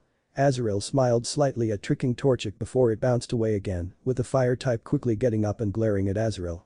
Torchic glared at Azrael before she began chasing after it again, now angry at being tricked and planned to get back at the polka dot Pokémon. "Whoa, Torchic, not so fast. Wait for me." May said as she ran after the two, not wanting to end up losing track of her starter after just getting her, while unknowingly abandoning her bike in the process. "I get the feeling this isn't going to end very well," thought Naruto, running after May and the two Pokémon. With Torchic chasing after Azrael through the bushes, refusing to let the normal fairy-type Pokémon get away. Torchic then ran faster when she saw Azrael stopping trying to escape, believing it was going to battle, and she intended to get the first attack. Only for Azrael to trick Torchic again, bouncing away at the last second, causing the chick Pokémon to run right into a rock. Torchic fell to the ground in a daze, not believing she fell for the same trick again. "Okay, next time, don't do anything until I tell you to," May said sternly as she caught up to Torchic and picked it up, not wanting her Pokémon to run off again like that. Torchic looked up at May sadly, upset at feeling like she failed her trainer, and now she's mad at her. "Hey, what are you crying for? Come on," May said, now feeling bad for upsetting her Pokémon, before looking at Naruto when he put a hand on her shoulder. "May, maybe it'd be better to wait until you and Torchic are more in sync with each other before trying to catch a Pokémon. Something me and Zorua will be doing as well, since while we had time to get to each other, we haven't had any time to actually battle together. Plus, while Azrael isn't a water-type Pokémon yet, that doesn't mean it can't still learn and know water-type attacks. Which wouldn't be good if Torchic was hit by any of them," said Naruto, making May frown before sighing. "I guess that makes sense," muttered May, not liking the idea of just giving up on catching Azrael, a sentiment Torchic shared as she looked down. "Don't worry about it, there are going to be plenty of other Pokémon you'll get the chance to battle and catch. And next time you encounter one, I guarantee you and Torchic will be more prepared and do great," Naruto said, smiling reassuringly at the brunette, which she returned and nodded in agreement. "Yeah. We just need to get some training done, and the next Pokémon we encounter won't know what hit them. Right, Torchic?" May said, smiling at her starter. Torchic nodded in agreement with her trainer, determined to work hard and get stronger for the next Pokémon they encounter. "That's the spirit. Now let's keep moving, we still have a long way to go before we reach Oldale town," said Naruto, with May nodding in agreement before returning Torchic to her Pokeball as they continued on their way. Later. Naruto and May had continued making their way to Oldale town before seeing that the sun had begun going down and decided to set up camp for the day. "It shouldn't be that much farther to Oldale town, we'll likely be able to reach it tomorrow," Naruto said, with May nodding in agreement. "Yeah, the trip there isn't that long, if we'd started walking a few hours earlier, then we'd probably already be there by now," said May, given how she was able to make the trip from Oldale to Littleroot really quickly on her bike, so it shouldn't be that much slower on foot. "Well, this way, we'll also have the chance to get some training done for the rest of the day," Naruto stated before pulling out Zorua's Pokeball, eager to begin training with his starter. The brunette smiled at this and pulled out Torchic's Pokeball, also eager to begin training with her starter, wanting to be prepared and ready for the next Pokémon they'll encounter. Not to mention, any trainers they end up coming across who'd want to battle them. Naruto and May then released their starters before they began setting up a campsite. Once that was done, the two then went a little further into the forest with Zorua and Torchic following them. "Alright Zorua, are you ready to get started on our training?" Naruto asked, looking at the spiteful fox Pokémon. Zorua nodded in response, determined and eager to begin training and growing stronger with his trainer. "And are you ready, Torchic? We'll need to work really hard to be a team, but I know we'll be ready for the next battle we're in," said May, smiling at her starter. Torchic nodded as well, wanting to start training and be ready to face any wild Pokémon they come across or any other trainers. "Then let's get started," Naruto stated before they began their training. Though before they did, Naruto and May went a fair distance away from each other to train their starters separately. Not out of mistrust, but for if they ever decide to battle against each other, they wouldn't know everything the other is working on. Once the two were sure the other wouldn't see them training, then got to work on training their starters. With both of the new trainers focusing on having Zorua and Torchic master the moves they already knew, along with working on unlocking their egg moves. Along with making sure they were in sync with their Pokémon whenever they battled other Pokémon or trainers. Naruto also focused on physical training to improve Zorua's strength, speed, endurance, and agility. With the Uzumaki training alongside Zorua while doing this, given the training he's done before in Fortree City. Something that surprised, but also made Zorua happy to see his trainer training with him. which also made the normal ghost-type Pokémon more determined to improve and grow stronger. While May focused on building hers and Torchic's bond and trust, allowing them to work better together. Along with making sure Torchic didn't rush in recklessly to a battle, ensuring it wouldn't fall for the same tricks Azrael used on her. The two had continued training for a few hours until they finally stopped and took a break, regrouping with each other afterwards. "So, how did your training go?" Naruto asked while looking at May and Torchic, guessing it went well as he could already see the two were closer than before. "It went really great. Torchic's showing good improvements with her current moves, though not much progress on unlocking her egg moves. But we've also worked on our teamwork and we should do much better the next time we're in a battle," replied May with a smile, pleased at the training she and Torchic had gotten down. Torchic nodded in agreement with her trainer, feeling more confident and ready for battle, along with knowing not to just run after a wild Pokémon like before. "That's good, but don't get ahead of yourselves, since there are going to be plenty of stronger and more experienced trainers we may come across, not to mention wild Pokémon that can be really tough," said Naruto, not wanting them to get reckless and try challenging someone stronger than them. "Yeah, I know. What about you and Zorua, how did your training go?" asked May, wondering how their training went. "Pretty good. We worked on the same thing as you both, mastering Zorua's current moves and unlocking his egg moves. We also did some physical training to improve his strength, speed, and endurance as well," Naruto said, with Zorua nodding in agreement, pleased at the training they'd completed. "Then it looks like we both got a good amount of training done. But it looks like Torchic and Zorua still have some energy. So, what do you say about having a practice battle?" May said, looking at Naruto, wanting to see how much the trainings paid off in a battle. As well as figuring that after what happened with Azrael, it would be best to start getting some battle experience now, rather than against a trainer or wild Pokémon. The question surprised Naruto, not expecting May to want to have a practice battle before looking at Zorua and Torchic. Seeing that they didn't look that tired from training, along with seeming eager at the chance to have a practice battle as well. "Sure," said Naruto with a smile, which May returned before they stood up and moved to opposite ends of the clearing, with Zorua and Torchic following their trainers. Zorua stood in front of Naruto, narrowing his eyes at Torchic, determined to show what he can do. Torchic returned the look, feeling just as determined and eager to win the practice battle. "Alright Torchic, use Ember," said May, making the first move. Torchic immediately rushed at Zorua, opening her mouth and releasing several small fireballs at the spiteful fox Pokémon. "Dodge Zorua, then use Snarl," Naruto said, with Zorua immediately jumping off to the side avoiding the fireballs. Zorua then opened his mouth, letting out multiple black and purple rings that slammed into Torchic, knocking her across the clearing. "Torchic," May said in worry at seeing her starter be hit. "Now use Swift, Zorua," said Naruto, not wanting them to get a chance to counterattack. Zorua jumped into the air and swung his tail at Torchic, shooting several yellow stars at the fire-type Pokémon.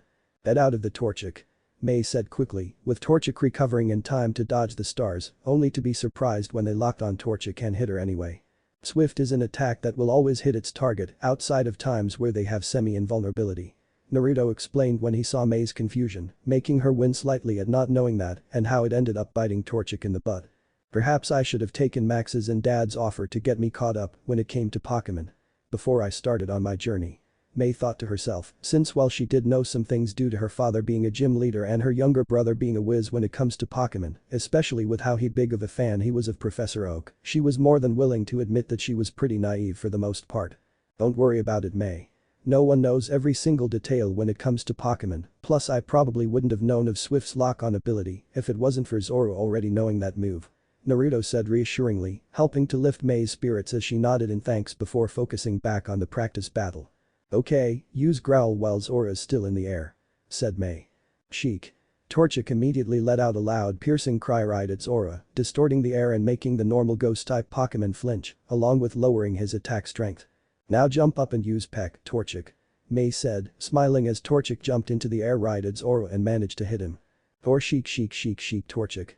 Torchic began repeatedly pecking Zorua, sending him falling back towards the ground, finishing the attack with a final peck, increasing his speed. "Zorua use Shadow Sneak," said Naruto, with Zorua managing to catch himself in the air and dive into his shadow, much to May's shock. "How did," said May, not believing she saw Zorua seemingly stop himself from hitting the ground and then float down into his shadow before shaking her head while her eyes widened when Zorua's shadow then rose up behind Torchic. "Torchic, quickly use Growl again behind you," May said. The chick Pokémon quickly turned around, only to be too slow as Zora's shadow lashed out and struck her, sending Torchic flying back. Torchic let out a cry as she was hit, before grunting as she fell back to the ground. Alright. Now use Snarl again, Zora. Naruto said, the spiteful fox Pokémon nodding and released multiple black and purple rings at Torchic. Use Ember on those rings, Torchic, said May, getting an idea on to get an advantage. Torchic released several fireballs at the rings, causing the two attacks to explode once they collided, creating a cloud of smoke in the clearing. Now, use Ember again and shoot it into the smoke. May said, Torchic doing so and shooting multiple fireballs into the cloud of smoke. Go into the air, Zora, said Naruto, making May look around to see where Zora was going to jump out of the smoke. Only for her eyes to widen in shock when she saw Zora actually float up directly out of the smoke, like he was a flying type Pokémon. Zora, use Swift, Naruto said, using May's distraction as the chance to attack. Zorua started swinging his tail at Torchic, releasing several waves of yellow stars that crashed into the chick Pokémon, sending her crashing into a tree. Torchic, are you alright? May said in concern at the damage Torchic was taking. Torchic shakily got up and looked at Zora, also shocked to see him floating in the air, but refused to give up now. Use Shadow Sneak again, Zora, said Naruto, with Zora diving back towards the ground to enter his shadow. Not this time. Torchic, use Growl, said May. Torchic immediately let out a loud cry, making Zora flinch as his attack went down again, along with slowing his descent. Now rush Zora and quickly use Peck, May said. Torchic charged at Zora as fast as she could, managing to reach him before he could enter his shadow, and pecked him as hard as she could, sending Zora flying back. Are you good, Zora? Naruto asked while looking at his starter, with Zora nodding in response. Zora narrowed his eyes at Torchic, not planning to be defeated. Torchic, use Ember, said May, not wanting to lose the chance to attack again, with Torchic shooting several fireballs at Zora in response. Zora, use Swift on the fireballs, Naruto said, Zora doing so as he swung his tail, launching waves of stars that triggered explosions as the two attacks collided. Now use Shadow Sneak, said Naruto, with Zora immediately sinking into his shadow which rushed towards Torchic. Get out of there, Torchic, then use Ember again, May said, seeing the shadow rushing towards her starter. Sheik.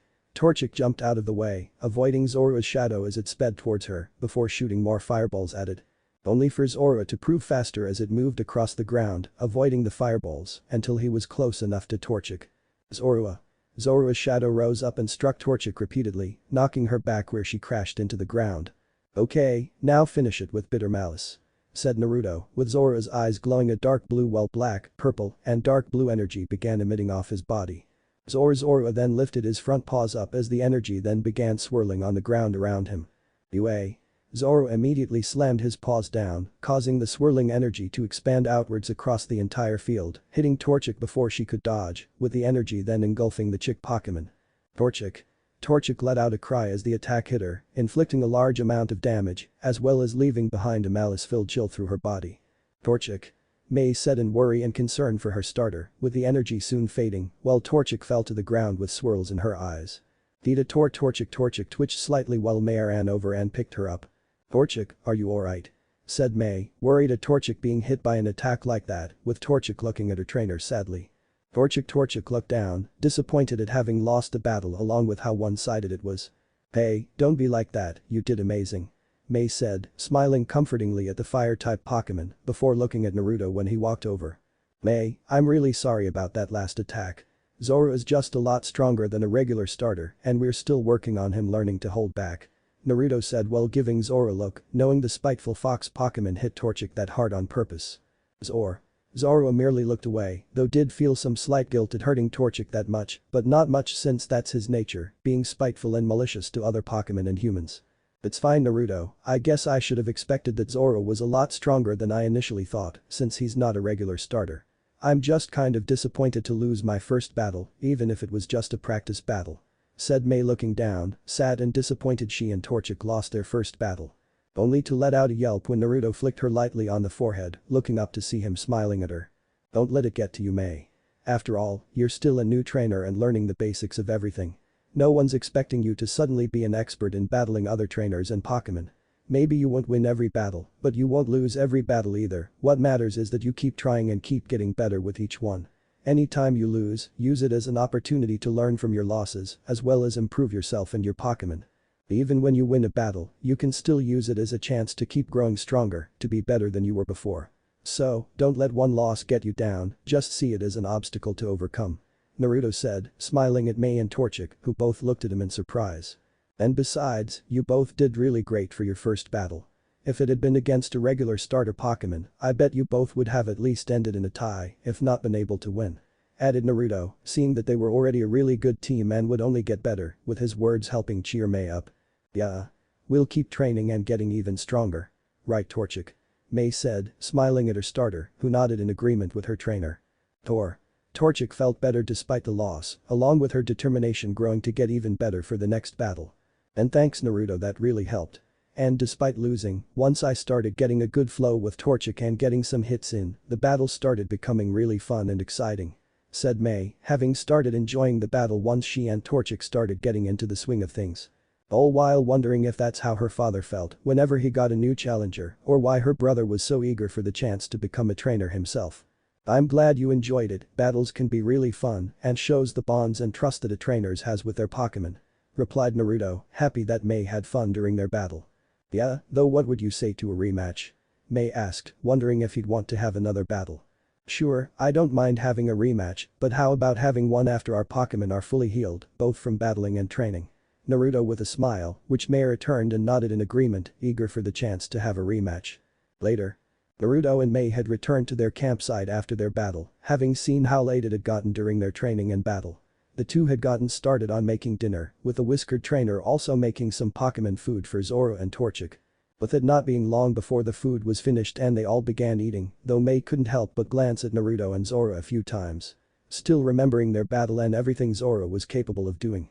Hey Naruto. If you don't mind me asking, but what's with Zorua exactly? May asked, unable to help her curiosity. What do you mean? Said Naruto, though he was able to guess what she meant. It's just that Zorua seems capable of doing things most Pokémon usually can't, at least ones with his types. Like being able to just float into the air, since I know that some ghost-type Pokémon can do that, they're usually ones that don't have legs or walk around, but Zorua does and can still float.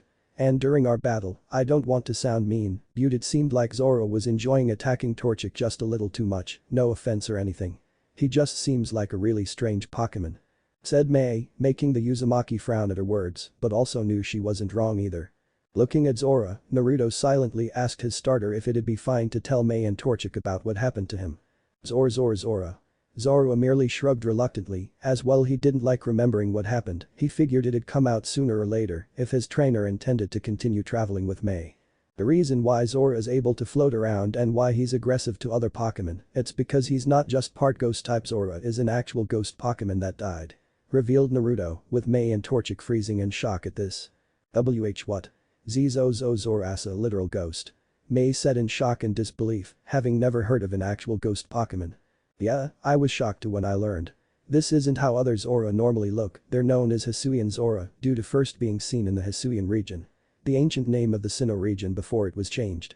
They're the result of regular Zorua being killed and their spirits being reborn in new forms, along with being filled with malice towards humans and Pokémon who caused their deaths, which is why they're aggressive in attacking opponents, they're created from spite, malice, and resentment. And for Zorua was hunted and killed by a Pokémon poacher, given that finding Zoras in the Hone region are really rare. With it ending in Zorua dying and being reborn as a Hisuian Zorua. I found him on my way to Professor Birch's lab and he wasn't very trusting, which I learned why when Professor Birch told me about Hisuian Zorua and how they come to exist. Though I decided to stay and look after Zorua until he was taken somewhere safe, slowly earning his trust during that time, until a little over 2 weeks ago the same poacher that tried capturing Zorua showed up and tried again, only seeing him as a more valuable target. But I was able to protect Zorua even when the asshole and his Pokémon attacked me, which really helped me earn Zora's trust. And we were able to take him down together, with Zorua choosing to join me and become my starter Pokémon. But while he trusts me, it's still his nature to resent and be distrustful to other humans and Pokémon. Naruto explained, much to May's and Torchic's shock and horror to hear what happened to Zorua, the former looking ready to cry, with the normal ghost-type Pokémon looking away. Zorua didn't like thinking of what happened, but he did enjoy remembering getting his revenge on Rico and his Tyranitar, along with being happy that Naruto spent time with him before the poacher showed up. Oh you poor thing. May cried before she immediately picked up Zorua and hugged him tightly, making Zorua tense as his eyes started glowing at being touched by someone. "It's alright, Zorua. May's not a threat to you, she's just sad and upset you had to go through all that," said Naruto, wanting to help Zorua calm down before it tried using his illusions on May. Zorua slowly relaxed at his trainer's words and accepted the embrace, but still looked uncomfortable at being held by someone besides Naruto. As well he may trust Naruto and was willing to be nice to other people and Pokémon for his sake, that didn't mean Zorua still didn't like any of them. "I'm so sorry you went through all of that. I can't believe anyone would hurt an innocent Pokémon, even get it killed, then still keep hunting it. I hope that poacher got what he deserved so he can't hurt any Pokémon or anyone else again," May said, saddened at what Zorua went through but was glad Naruto was around to help him. "He did and he won't be hurting anyone again. But May, you shouldn't just touch or grab Zorua like that, he may trust me, but anyone else are still threats to him. And that usually means he'll trap them in dangerous illusions," warned Naruto, making May tense as she slowly looked at Zorua, who didn't seem amused at her grabbing him. Right, so sorry, Zorua," said May sheepishly and tensely while setting Zorua down, relieved that Naruto must have calmed him down and saved her from any illusions. Especially since she's still getting used to Pokémon herself, so scooping Zorua up like she did made her a little worried at holding an actual ghost Pokémon and a dangerous one at that. "It's fine, May, anyone would have reacted in a similar way to Zorua's backstory," Naruto replied, waving it off while Zorua went back to his food. Zorua though couldn't help but scoff, doubting that everyone would react the same, that others would see him as a monster or as some sort of prize, like Rico did. But it didn't hold May's actions against her at least, with part of the spiteful fox Pokémon silently admitting that it felt nice seeing the brunette act like that on his account. "Torchic. Torchic she Torchic." Torchic went over to Zorua and offered her own condolences for what happened to him, knowing no Pokémon should experience all of that. Zorua looked at Torchic for a few moments before nodding in response, with him then going back to eating his food, with the others soon following. Later. After finishing their dinner, the two trainers and their starters had exchanged goodnights before going to sleep, with Naruto and May going to their respective tents. Zorua and Torchic joining them, sleeping beside their trainers. Though in the middle of the night Zorua began twitching in his sleep before he started moving and thrashing around. Zorua let out a cry of pain as he was kicked by his trainer. "You stupid creature. How pathetic are you that you can't even handle something as weak as an Abra? Are you that weak you can't even beat a Pokémon you should be strong against?" demanded the trainer, with Zorua looking up at him fearfully, though was unable to make out any of his features. Zorua. Zorua tried to defend himself only to cry out again when the trainer kicked him, sending the Pokémon crashing into a rock. "Shut up already. I'm getting sick of hearing you crying. Maybe if you weren't such a crybaby or wasting so much time pulling stupid pranks and tricks, you'd actually have gotten stronger. Instead, a baby Pokémon would probably be better than you. You haven't even evolved yet or learned anything new. I'd be better off just getting rid of you right now and find a Pokémon that's actually worth my time," the trainer sneered while Zorua looked at him with tears in his eyes. Zorua. Zorua shook his head desperately, not wanting to be tossed aside and replaced, still believing he could prove he was strong. "Oh, you want to stay? Then start getting stronger. You can even train with the rest of my team, I'm sure they'll actually be able to toughen you up, no matter how pathetic you are," said the trainer before releasing the rest of his Pokémon, much to Zora's horror at now being surrounded by the bigger, stronger, and more vicious Pokémon. Zorua backed away from the other Pokémon, only to cry out in fear when they lunged at him, all while the trainer laughed at the sight. Only for things to change as the trainer was glaring down at Zorua while holding his Pokeball. "I knew I should have gotten rid of you before. Instead I wasted my time, thinking you would actually amount to something. Now I see I should have just gotten a stronger Pokémon than keep a pathetic failure like you around," the trainer shouted before throwing Zora's Pokeball on the ground and stomping on it, much to Zora's shock, horror, and pain. Zorua tried running up to his trainer, not wanting him to abandon him, despite everything he's done and how much he's hurt the tricky fox Pokémon, Zorua still didn't want to be left alone. Only to cry out when the trainer slammed his foot into his face before grabbing Zorua by the scruff of his neck and threw him against a tree. "Beat it, you worthless creature. And if you even think of following me or if I ever see you again, I'll feed you to my Pokémon," said the trainer before turning around and began walking away, leaving Zorua crying and broken on the ground. Zorua. Where's Zorua? Naruto said in concern as he tried waking Zorua up after feeling and hearing him thrashing around in his sleep. Zorua immediately shot up with his eyes glowing along with the red wisps of fur on his head and tail. "Hey, easy, it's alright, you're safe.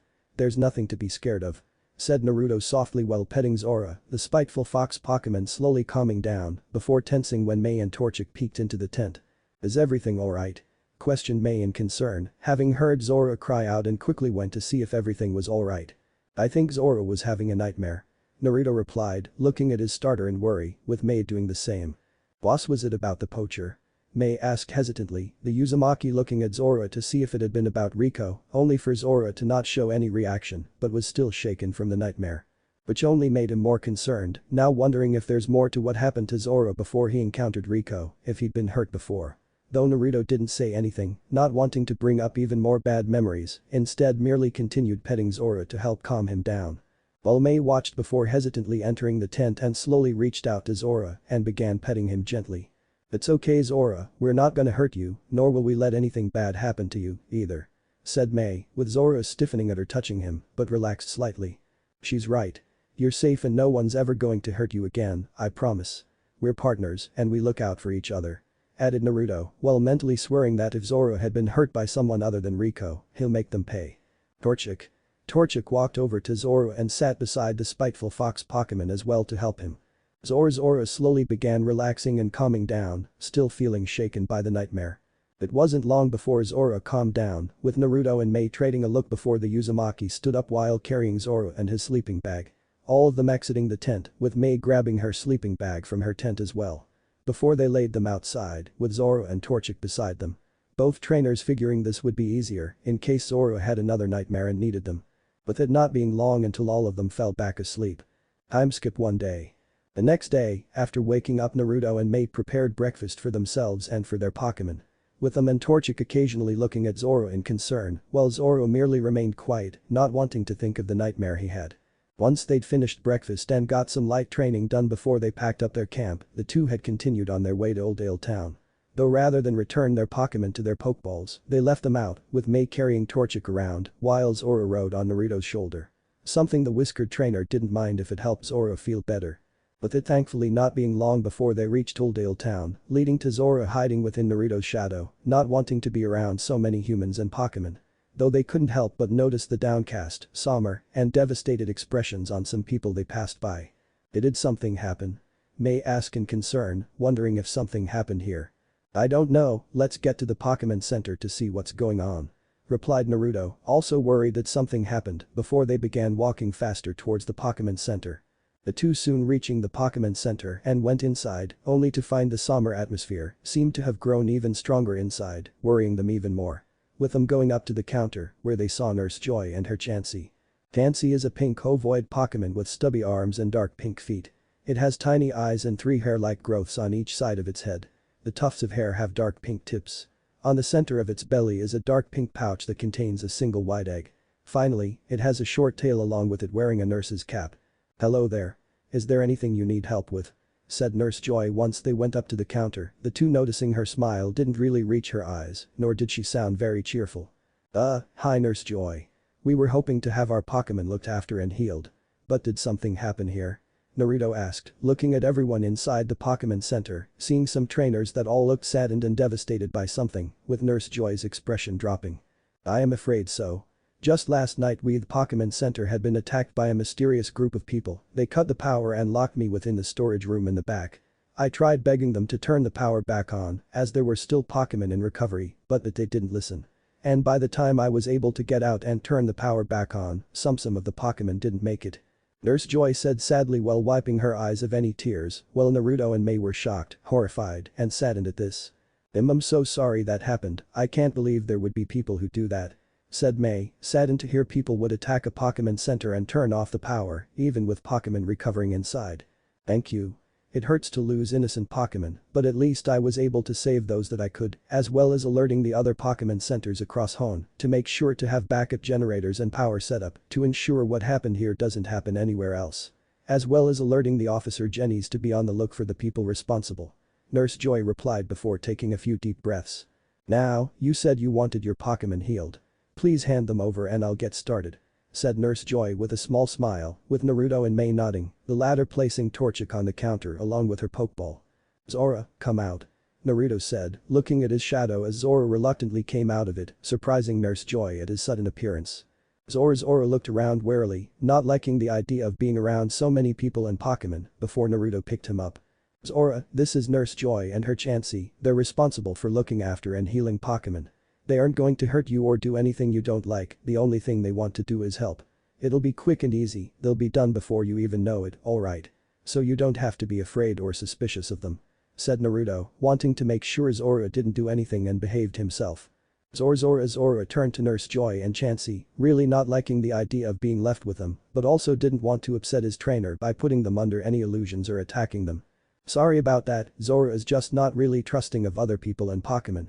Naruto said while setting Zorua on the counter along with his Pokeball. It's quite alright, I've seen some Pokémon that don't like being separated from their trainers.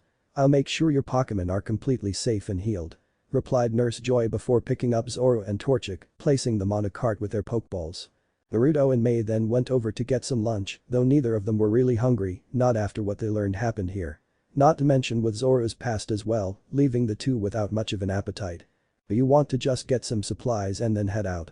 Naruto asked, not really wanting to stay in Oldale very long after what they learned. Yeah, I don't really want to hear any more depressing news and would prefer to just keep going. Replied May, also wanting to simply get their Pokémon and some supplied before continuing on their way. Nodding in agreement, the two ate what they could of their lunch before deciding to go out and get their supplies while waiting for their Pokémon to be healed. Later. Naruto and May had gone to the Oldale Pokemart where they'd purchased some supplies for themselves and for their Pokémon. With the Uzumaki having also purchased several heal balls for the Pokémon he'll catch. As well they're slightly more expensive than regular Pokeballs, given Zorua's resentment of other Pokémon, Naruto felt heal balls would be very useful to have with their healing function. Ensuring any Pokémon he battles and catches will be instantly healed, rather than needing to be rushed to a Pokémon Center. Once they finished their shopping, the duo returned to the Pokémon Center, where Nurse Joy brought out Zorua and Torchic for them. You're both back just in time, your Zorua and Torchic are fully recovered and ready to go. Nurse Joy said, with Naruto and May smiling in thanks, the latter picking up Torchic, while Zorua instantly returned to Naruto's shadow. Thank you Nurse Joy. I was also hoping if I'd be able to register for the Home League as well. Said Naruto as he pulled his trainer ID, with Nurse Joy nodding in response. Of course, I'll get you registered and your badge case for you. Replied Nurse Joy with a smile before going behind the counter to get Naruto registered. Are you thinking about registering May? Naruto asked while looking at the brunette, who looked indecisive on the idea of registering for the Pokémon League. I'm not really sure if entering the Home League is something I'd want to do. Though I'll admit that training and battling with you and Zorua was really fun and I want to keep doing it. I might need to wait before deciding on entering the Home League. May said, wanting to wait and see if she'd want to take part in the Home League or not, with Naruto nodding in understanding before Nurse Joy came back. And you're all set, here's your ID and your badge case. Good luck with your journey, young man. Said Nurse Joy, with Naruto taking the items with a smile. Thanks Nurse Joy. Naruto replied, glad that he's now registered and set to take on the gym leaders. With their business done, Naruto and May exited the Pokémon Center and headed for Route 102, continuing on their way towards Petalburg City. After leaving Oldale Town, Naruto, May, and their starters made their way down Route 102 towards Petalburg City. With them eventually stopping to set up camp to have lunch and get some training done, though neither of the two were eager to talk due to them still thinking of what happened at the Pokémon Center. Well, I didn't want to think about it, who do you think would attack a Pokémon Center? And why?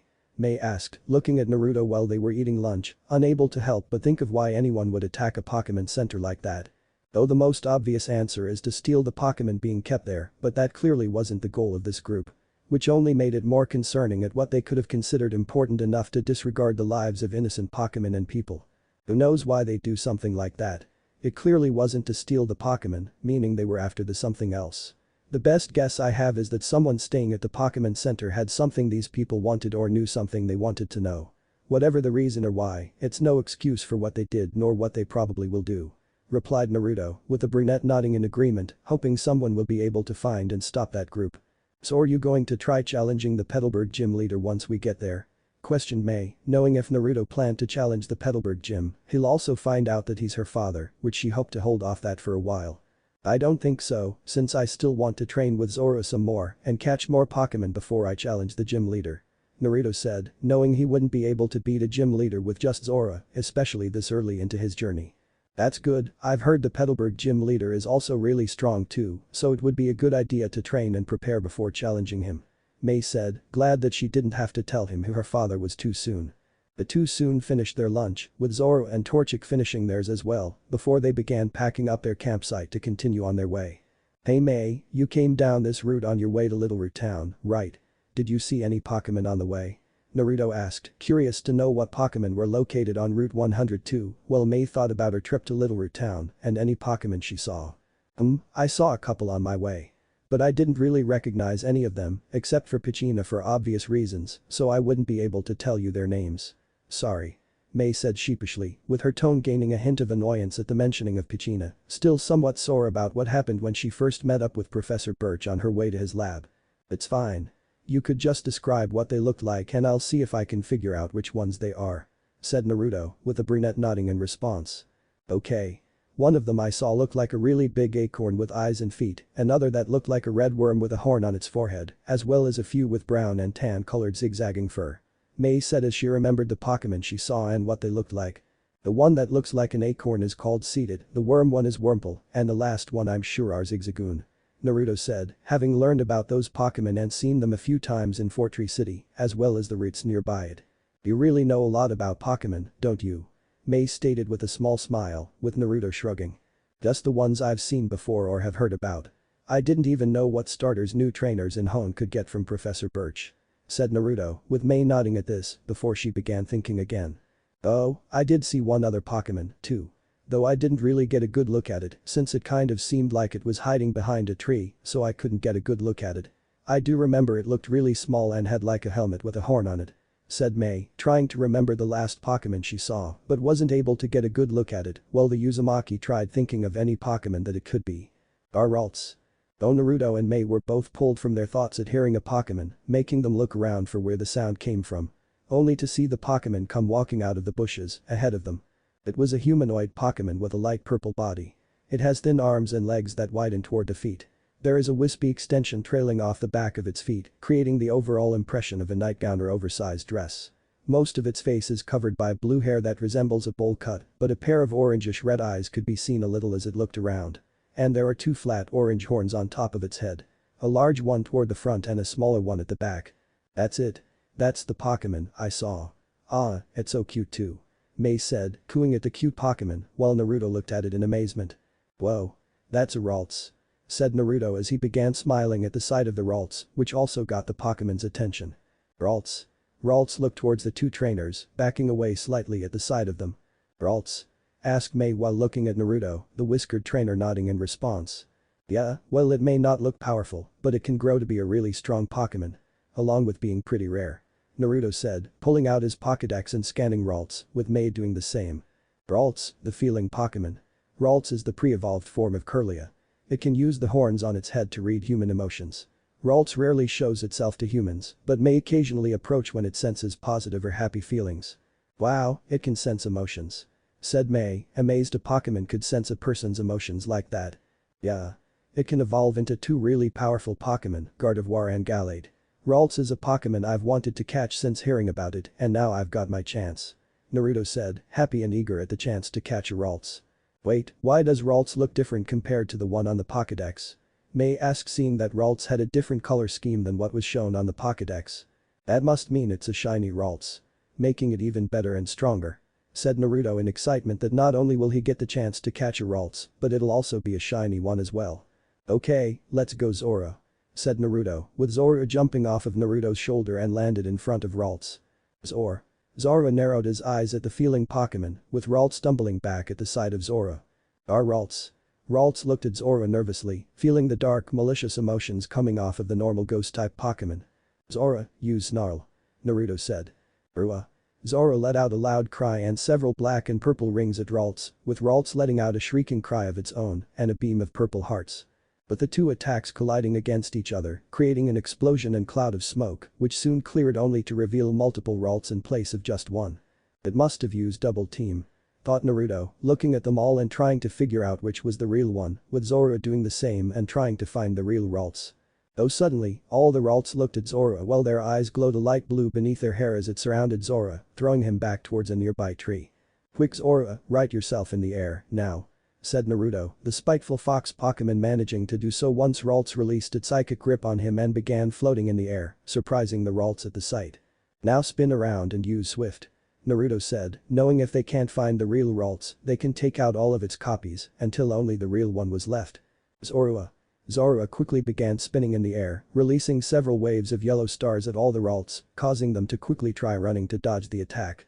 Only for the stars to home in on all of them, dispersing the copies until soon only the real Ralts was left, who cried out as all the stars homed in on it, sending it flying across the road. "Okay, dive back to the ground and use Shadow Sneak," said Naruto, with Zorua nodding before diving back to the ground and into his shadow. Ralts. Ralts let out a loud piercing cry towards Zorua's moving shadow, causing it to flinch, but continued on towards the feeling Pokémon before rising up to strike Ralts. With Ralts not having to dodge or attack, crying out again as Zorua struck it repeatedly, sending Ralts slamming into a tree, much to Naruto's concern. "Zorua, could you please try to hold back?" Naruto exclaimed, not wanting Zorua to seriously injure every Pokémon they battle or end up terrifying the Pokémon he catches.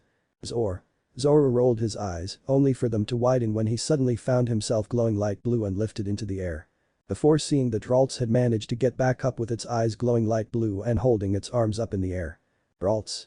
Ralts then let out a loud shriek and beam of purple hearts that slammed into Zorua, sending him crashing back into the ground, letting out a grunt of pain at the impact before getting up and glaring at Ralts. "Now, use Swift," Naruto said, with Zorua immediately floating into the air and began swinging his tail at Ralts. Zorua. Zorua swung his tail, releasing waves of stars, before flipping in the air and giving a final swing and wave, sending all the stars speeding right at Ralts. Ralts. Ralts quickly surrounded the stars in a blue psychic aura before launching them back at Zorua, only find that he was unaffected by rebounded normal type attack. "Now use Bitter Malice, Zorua," said Naruto, the spiteful fox Pokémon grinning eagerly as his eyes glowed a dark blue while black, purple, and dark blue energy began emitting off his body. Zorua prepared himself as the energy began swirling around his body before dived straight towards the ground. Zorua smashed into the ground, causing the energy to explode off him in a swirling mass of malice and spite, with the attack spreading out and destroying all of Ralts' copies, before also hitting Ralts. Ralts. Ralts couldn't stop itself from crying out in pain as the attack hit it, combined with the pure malice, spite, and negativity within the attack, sending it flying through the air before crashing into a tree and falling back to the ground. Zorua looked at the downed feeling Pokémon with a pleased expression at taking it down, while Naruto looked at Ralts in concern at the damage inflicted on it, before quickly pulling out a heal ball. "Oh Pokeball," said Naruto throwing the heal ball at Ralts, bouncing off its head before opening up and sucking Ralts inside it. The button flashed red before falling to the ground and began shaking a few times, the Uzumaki watching to see if it'd be a successful capture. Smiling when the heal ball stopped shaking and let out a ping sound. "Yes. I caught a Ralts." Naruto cheered, happy at having caught Ralts, only to frown when he turned to Zorua. "Zorua, you can't keep doing that. I know you don't like other Pokémon and people, but you can't keep seriously injuring them, otherwise it could get us both in trouble. Not to mention you'll have to learn to be nice with the other Pokémon I'm going to catch, since I don't want them to be scared of you. I want all of you to be able to work together and get along. So, from now on, you will start learning to hold back and go easy, only going all out if it's needed. Understand?" Scolded Naruto, with Zorua grumbling to itself. Zorua. Zorua reluctantly nodded, not liking the idea of going easy on anyone, but guessed it's something he needed to learn if he wanted to keep battling. "Thank you. You still did a good job," Naruto said, patting Zorua on the head, making the normal ghost type feel better at doing good and helping his trainer catch a new Pokémon. "Way to go Naruto. You both did amazing, and from the looks of it, that Ralts is really strong too," said May, smiling at Naruto and Zorua. Torchic nodded in agreement with her trainer, seeing how strong Ralts was and relieved to not be on the receiving end of Zorua's attack this time. "Thanks and yeah, Ralts definitely seems pretty strong. Now let's see what else it can do," said Naruto while pulling out his Pokédex and scanning the heal ball to check Ralts' stats. Ralts. Gender. Female. Ability. Telepathy. Moves. Growl, Disarming Voice, Double Team, Confusion, Hypnosis. Egg moves, Locked. Misty Terrain, Confuse Ray, Destiny Bond, Disable, Mean Look, Shadow Sneak. Ralts is definitely a strong one. Naruto thought upon seeing the moves Ralts knew and had inherited, impressed and intrigued at the ghost type moves she has as egg moves. You know, with how you found Zorua, who might as well be a one-of-a-kind Pokémon right now, and now with finding a shiny Ralts, which is already a rare Pokémon on its own. You must have really good luck, Naruto. May stated, seeing how he's now got two really rare and strong Pokémon. Everyone thinks so. Replied Naruto with a grin, having heard he has amazing luck when it comes to things like gambling and finding Pokémon. Naruto then went to let Ralts out to get to know her better, as well as apologize for how brutal Zorua was to her in their battle. Only for him, Zorua, May and Torchic to be lifted in the air, much to their shock, before crying out as they were sent crashing through the forest. Hitting a few trees as they flew through the air, before falling back to the ground. May, Zorua, Torchic. Are you guys alright? Naruto asked, wincing as he stood up, with Zorua standing up as well and was instantly on guard for who attacked them. Why yeah. We were fine. Right, Torchic. Replied May as she shakily stood up and looked at her starter, having tried shielding the chick Pokémon from the impact. Detour Torchic. Torchic shook her head before jumping out of the May's arms, standing beside Zorua and searching for who attacked them. Good. Though I'm not sure if we should move. Said Naruto, only to shout and tackle May out of the way. But Zorua and Torchic jumping out of the way as well when a black and purple ball of energy came flying at them. The group's eyes widening when the balls crashed right through a tree, along with 4 other trees before finally exploding. Dusk Noir. Gardevoir. Hearing the two cries, Naruto, May, and their Pokémon looked up, only for the trainers to pale when they saw 2 Pokémon standing not too far from them. The first is a primarily black Pokémon that somewhat resembles a Cyclops. Its cylindrical head is light gray with a single eye that has a yellow iris and a red pupil. Its eyelid resembles a smiling mouth, with its red eye being a tongue. There is a yellow band near the top of its head, and a short yellow antenna with a disc-shaped tip extends from on top. 6 flat projections extend from the base of its neck and surround its head, resembling an upturned collar. It has well-developed arms with 2 yellow bands near its wrists and large gray hands. On the front of its torso are 2 almond-shaped markings, and on its back are 2 circular markings. Both sets of markings resemble eyes. A yellow band encircles its body, zigzagging along the front and forming a long curve around the back. It has a wispy tail in place of feet. And the second is a bipedal, humanoid Pokémon whose body resembles a flowing gown. Most of its body is white, but its hair, arms, and the underside of its gown are green. Its hair curls over its face and down the sides of its head. Behind its red eyes are short spikes, resembling a masquerade mask. It has long arms with 3 fingers on each hand and slender white legs. A red fin-like horn extends from its chest, and a shorter, more rounded horn extends from the back. A band of green on its chest extends to the center of the front horn and connects to its leaf-like arms. What people Pokémon are those? May asked nervously at the sight of the 2 Pokémon, neither of who looked very happy. Thth that's a Dusk Noir and thth that's a Gardevoir. Replied Naruto, also nervous upon seeing that 2 powerful Pokémon had been the ones who attacked them. Before either of them could do anything, Gardevoir's body was covered in a rainbow-colored shine, while Dusk Noir's shadow suddenly extended towards them. The sight making Naruto's and May's eyes widen before quickly getting up and ran over to Zorua and Torchic. Grabbing their Pokémon, the 2 took off running, just in time as Dusk Noir's shadow rose up to strike them, smashing into a tree instead. Then the light around Gardevoir expanded out towards them in rainbow-colored rays that blasted through the forest. Why are they attacking? May shouted, terrified at 2 very strong Pokémon suddenly attacking them. I don't know. They shouldn't be attacking us like that unless we had either accidentally intruded on their territory or, Naruto said, only for his eyes to widen in realization. Or what? Ah.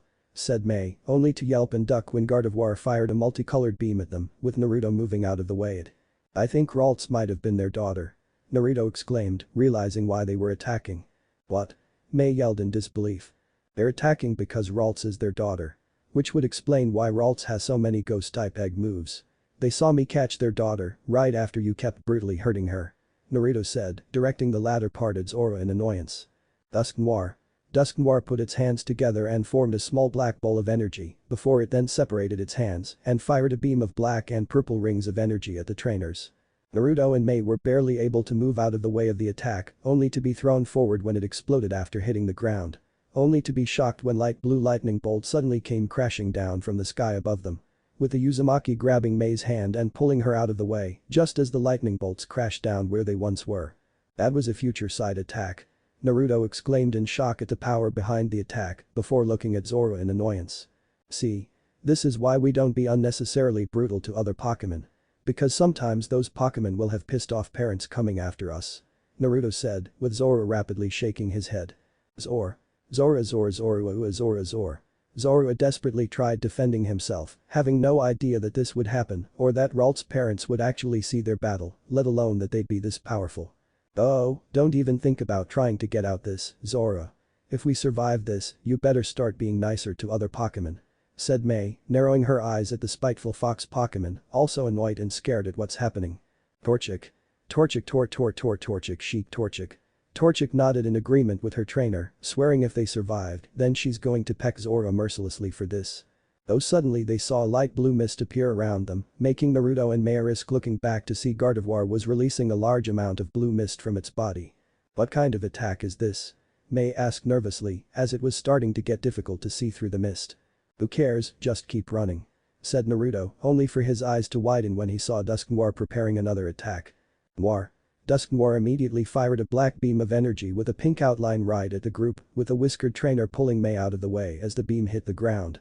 Only for it to prove more powerful than they expected as the beam exploded, sending Naruto and May flying back, grunting in pain when they hit the ground. Naruto's eyes widening again when he saw a heal ball fly out of his backpack. "Run!" Naruto exclaimed as he and May quickly grabbed their Pokémon, as well as each other, so they wouldn't get separated in the mist before they started running again. While he hated how him catching Ralts will now be for nothing, he knew that Gardevoir and Dusknoir will no longer have a reason to keep attacking them now that they have their daughter back. Only to soon find themselves frozen in place, showing that they weren't done with them yet. Bracing themselves as Gardevoir began releasing a multicolored glow, the group immediately found themselves surrounded by a light blue glow. Not a moment later, Naruto, May, and their Pokémon vanished from sight as Gardevoir teleported them away.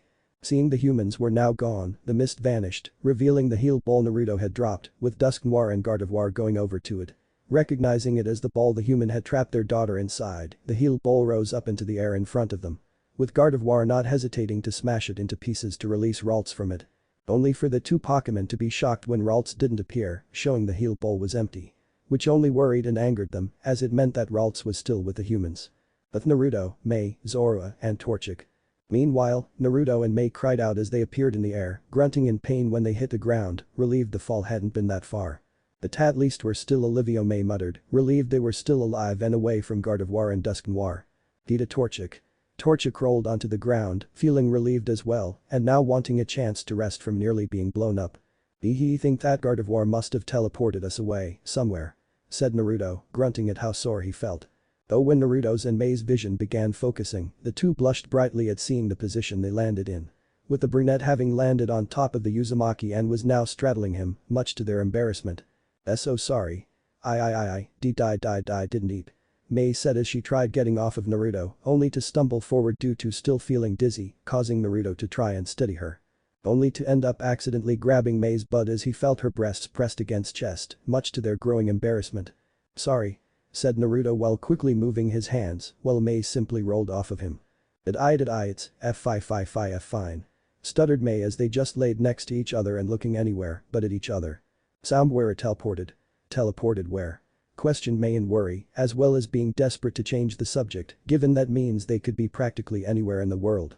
"We seem to still be in the Hon region and close to Mauville city from the looks of it," Naruto said as he looked around before spotting the massive indoor city not too far from where they were, much to May's relief. "Thank goodness, we're still in Hon, even if we're now way off course from our previous destination. But why would Gardevoir teleport us away?" May said, not wanting to complain about escaping the angry Pokémon parents, but was still confused at why Gardevoir teleported them away. Only to wince as Naruto's head fell with a downcast expression, remembering the heal ball that flew out of his backpack. "I guess that while they got what they wanted, they were still bitter and wanted to get back at us, somehow. Even if they no longer intended to actually hurt us, now that they got Ralts back," said Naruto, disappointed that his first capture was all for nothing. Oh alright. I'm really sorry Naruto," May said, feeling bad that he managed to catch his first Pokémon, only to immediately lose it. Zorua lowered his head in sadness, feeling guilty at the situation he put himself, his trainer, and their companions. One that nearly got them killed, lost Naruto his first capture, and now probably sent them halfway across Hon. "It's fine, and don't blame yourself, Zorua. I guess none of us could have expected that to happen, and even if you weren't so brutal, they probably still would have attacked for me catching their daughter, alone. And at least Ralts is back with her family, so that's good I suppose," Naruto said, now that he had time to cool down, while patting Zorua on the head, disappointed at losing Ralts, but knew there's no use being upset about it. Let's just get to Mauville and see about, said Naruto, standing up, only for a heal ball to fall out of it again, enlarging as it bounced across the ground until it hit a rock, which also pushed the button on it. But the group being shocked when it opened up and Ralts came out of it, with her being fully healed due to the heal ball. The sight of her shocking the group, as well as making them a bit fearful to see she's still with them, knowing what that would mean. Maybe we should avoid Route 102 for a while, a really long while. May stated, having no interest in encountering Dusk Noir and Gardevoir again when they learned they still had their daughter. Torchic immediately nodded in agreement with her trainer. Zorua nodded as well, not wanting to tempt fate again. Agreed, avoiding that route seems like the safest option, said Naruto, knowing Gardevoir likely won't just teleport them away a second time. But at least it wasn't all for nothing. Naruto mentally added, part of him unable to help but feel glad he still had Ralts, only to see the way Ralts was looking at them. Ralts looked at the human warily, feeling scared at being alone with them, as well as the completely different location. The sight making Naruto frown, knowing Ralts likely must be scared with everything that happened and likely wasn't feeling very trusting or safe. With the Uzumaki slowly approaching Ralts and knelt down in front of her, smiling reassuringly at the psychic fairy type Pokémon. Hi Ralts. I'm Naruto Uzumaki, your new trainer. And I want to apologize for how rough Zorua was during our battle, it's something we're still working on. But I promise I didn't mean for you to get hurt and I'm really sorry about capturing you like that and taking you from your family, said Naruto, wincing when Ralts looked down at the mention of her parents. Ralts was saddened at having been separated from her parents, knowing it's unlikely she'd see them again, only to look up when she started feeling warmth from the emotion she sensed from Naruto and saw he was smiling at her again. Though I am happy to have found you and get you on my team, since from what I saw, you're already really strong. And I'd like the chance to help you grow even stronger, if you'd let me. I know you probably don't trust us right now, but I don't see my Pokémon as just tools to be used or tossed aside if they aren't strong. I see them as friends and companions, ones that I train alongside and help grow stronger and work together. And if you'd be willing to give it a chance, I'd like to be your friend Ralts. I promise that you'll have nothing to worry about or be afraid of as long as you're with us. Or if you want, should we ever end up close to where we were, I'll let you go so you can go back to your family. The choice will be completely yours. I won't even put you back in the Pokeball if you want to leave. Naruto said, willing to release Ralts back to her family if that's what she wanted, even if he didn't like the idea of losing a Pokémon, but he also wasn't going to force any of them to stay if they didn't want to. All while Ralts was surprised at his words, sensing that he was being completely honest in letting her go if she wanted to be released.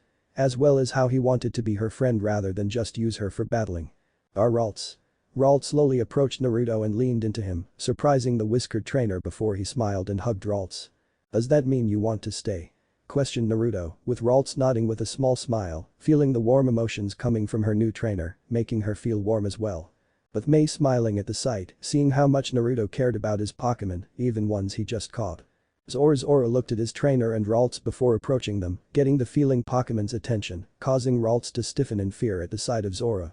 It's okay Ralts, really. Zorua is not going to hurt you and he's learning to hold back so he doesn't seriously hurt any Pokémon again. You don't have to worry or be afraid of him. Naruto assured, with Ralts shaking slightly, still feeling afraid and wary of Zorua. But she can at least tell her new trainer is really nice and didn't mean for her to get hurt like that, though she'd need time to get used to Zorua. With the spiteful fox Pokémon sensing this and kept his distance, now starting to understand what his trainer meant and not wanting his other Pokémon to be scared of him. Alright then, let's get to Mauville City. Naruto stated while returning Ralts to her Pokeball, with May nodding in agreement as they began making their way to Mauville City. Later. It didn't take long for them to reach Mauville City and head inside, with Naruto and May being amazed at the sight of the indoor city before heading to the Pokémon Center. Finding it within an outdoor plaza in the center of the city. The two having their Pokémon looked over, as well as themselves, to see if they had any serious injuries from Dusk Noir and Gardevoir chasing them. Luckily, there wasn't anything too serious outside of some scrapes, bruises and soreness, as well as being left tired and drained from the encounter. Once that was done, the two had gone over to the video phones, with May wanting to call her parents and check in. With it not being long before it was answered, with the brunette seeing her mother Carolyn. Hello. Oh May. I'm so glad to see you, even if it's just on a screen. Norman, come here, May's calling. Carolyn called out to her husband, with Norman soon coming into view smiling at his daughter. May. Glad to see you. But were you calling us? Weren't you going to come back to Petalburg after getting your starter Pokémon? Norman asked, curious as to why May's calling them when she was going to come back home after visiting Professor Birch. Hi mom, hi dad, it's great seeing you guys too. And I'm actually calling Becca say don't think I'm gonna be able to make it back home for a while now. May said, with Norman and Carolyn now looking worried. Are you alright, sweetheart? Did something happen? Said Carolyn, with May shaking her head. No, nothing bad happened. Everything went great, I got my starter from Professor Birch, I chose a Torchic. I also made a new friend, this is Naruto Uzumaki. Said May, moving so Naruto could step into view, the Uzumaki waving at Norman and Carolyn. Hello, it's nice to meet you both. I'm Naruto Uzumaki from Fortree City. Naruto introduced, with Carolyn smiling at the whiskered trainer, while Norman narrowed his eyes suspiciously at his daughter traveling with a boy. It's wonderful to meet you, Naruto, and it's nice seeing May has made a new friend. Carolyn replied. So where are you two? Do you need help with anything, May? Questioned Norman, making May bite her lip nervously. Well, you see, we were on our down Route 102, but accidentally wandered into the territory of some of the stronger wild Pokémon there. And one of them kind of teleported us to Mauville City. We're perfectly fine, though, and we're at the Pokémon Center right now. Said May, adding the last part quickly while omitting what exactly had happened to them, not doubting that her father would immediately come running with his Pokémon to bring her home. You're all the way in Mauville City. Norman said in shock. You were teleported there. Are you both alright? Carolyn asked in worry and concern, with May nodding in response. Yeah, we're perfectly fine, just a little disoriented from being teleported and how far off we are from our original location. I just wanted to call and let you both know why I wouldn't be able to see you guys before I set off on my Pokémon journey. May said, relieved when they calmed down. Well, it's a little disappointing that we won't get to see you off on your journey in person, May. But we're glad to hear you're safe and everything's fine. Said Carolyn, with Norman nodding in agreement. Your mother's right, we're just glad you're safe, May. We'll have something mailed to you that should help you on your journey. Just make sure to be careful and stay safe. Norman said, with May nodding in response. We will, thank you. Love you and hopefully see you when we're closer to Petalburg. And tell Max I said hi. May said, exchanging goodbyes with her parents before hanging up. Good idea, not telling them about what happened. Your dad seemed ready to run the entire way here after learning you were in Mauville. Stated Naruto, with the brunette nodding in agreement. Yeah, he can be pretty overprotective with me and my brother. Replied May, having no doubt that her father would personally come to take her home if he learned the truth. Oh, did you want to call your parents, Naruto? May asked, only for Naruto to flinch slightly and shake his head. Oh no, I can't really do that. I'm actually an orphan. Naruto revealed, with May's eyes widening before wincing at this knowledge. Have you heard about the fire that nearly devastated Fortree City and Route 120? Questioned Naruto, the brunette nodding in response. Why yeah, it happened nearly 10 years ago, right? Said May, with Naruto nodding at this. Yeah, it wasn't a natural fire. It was caused by a large group of Pokémon poachers who heard rumors of a rare and powerful Pokémon residing on Route 120. They all seemed to be pretty organized and working together under someone, from what little I saw of them. They also had a leader from the looks of it, I didn't get a clear look, but they were much worse than any regular poacher. Naruto said while gulping, remembering the glimpse he had of the poacher's leader. Having been unable to get a good look at them due to the flames, only seeing that they were standing on the back of a dragon-like Pokémon in the sky. All of that combined with how the poacher didn't hesitate to have their Pokémon attack anyone in their way had made for a very intimidating image. But Winona had managed to drive them off with some backup from the Pokémon League and some nearby Pokémon Rangers, as well as some experienced trainers that either lived in Fortree or were just in the area. But not without there having been a few casualties, my parents being among those that didn't make it. Said Naruto, making the brunette wince again. Oh, I'm so sorry that happened, Naruto, and making you relive it. May said, feeling bad at making Naruto relive such memories. It's fine, May, really. You couldn't have known and I was really young when it happened. Naruto said, waving it off, only for May to tell from his body language and tone that he wasn't fine, making her feel even more guilty. Besides, I wasn't completely alone, I was able to stay with my godmother and her family afterwards. I also have a godfather that pops in every now and then, but he's usually always traveling around due to his work requiring him to almost constantly be on the move. Added Naruto, making May smile slightly, glad to hear he still had family to look after him growing up. Before Naruto sat down and dialed the number for his godmother, with it being answered after the first ring, showing a woman with long blue-tinted black hair. Wow, she's beautiful. May thought, surprised at the woman's beauty. Naruto. Ooh, I'm so happy to see you, again. The woman said with a bright smile, only to instantly narrow her eyes. Where have you been? It's been over 3 weeks and I haven't heard a single thing from you. Are you okay? Do you need help? Where are you right now?" The woman said as she began switching between being stern and worried. Sorry for not calling sooner, Aunt Mikoto. A lot's just been happening after I arrived in Little Root Town and then everything just kept getting more and more hectic," said Naruto, making Mikoto's gaze soften. "Okay, tell me everything that happened," Mikoto said, with the Uzumaki nodding before he began telling Mikoto everything. From finding Zorua in the forest, learning about him and his appearance, staying to look after Zorua and gain his trust, as well as Zorua becoming his starter. All while omitting how he got into a fight with a poacher and his Tyranitar, who were pursuing Zorua. Along with telling her of how he traveled to Oldale town and then down Route 102. "After that, I came across some wild Pokémon and ended up being teleported all the way to Mauville City," Naruto said as he finished telling Mikoto what happened. "Well, at least you're safe and alright. But I have to say, you certainly have begun your journey in an exciting way," Mikoto said with a smile, only to gain a solemn expression. Kushina would probably have already headed towards Little Root Town after the first week of no word from you, but would be proud of the reason for it. Along with being happy at your choice in a starter by choosing such a one-of-a-kind Pokémon. Minato would be too, though he'd probably be disappointed you didn't find an electric-type starter. Mikoto said in sadness and happiness at thinking about Naruto's parents, with Naruto nodding in response. "I'm sure mom would have liked Zorua, they both can definitely hold a grudge, but also would do anything to protect those they care about. And dad probably would have wanted me to have a fighting type instead, probably an electric fighting type if there are any," replied Naruto, the Ravenet nodding in agreement. "Yeah. They'd be so proud of you, Naruto, already starting your journey and helping a Pokémon in need," Mikoto stated with a smile. "I know. So, what's happened in Fortree?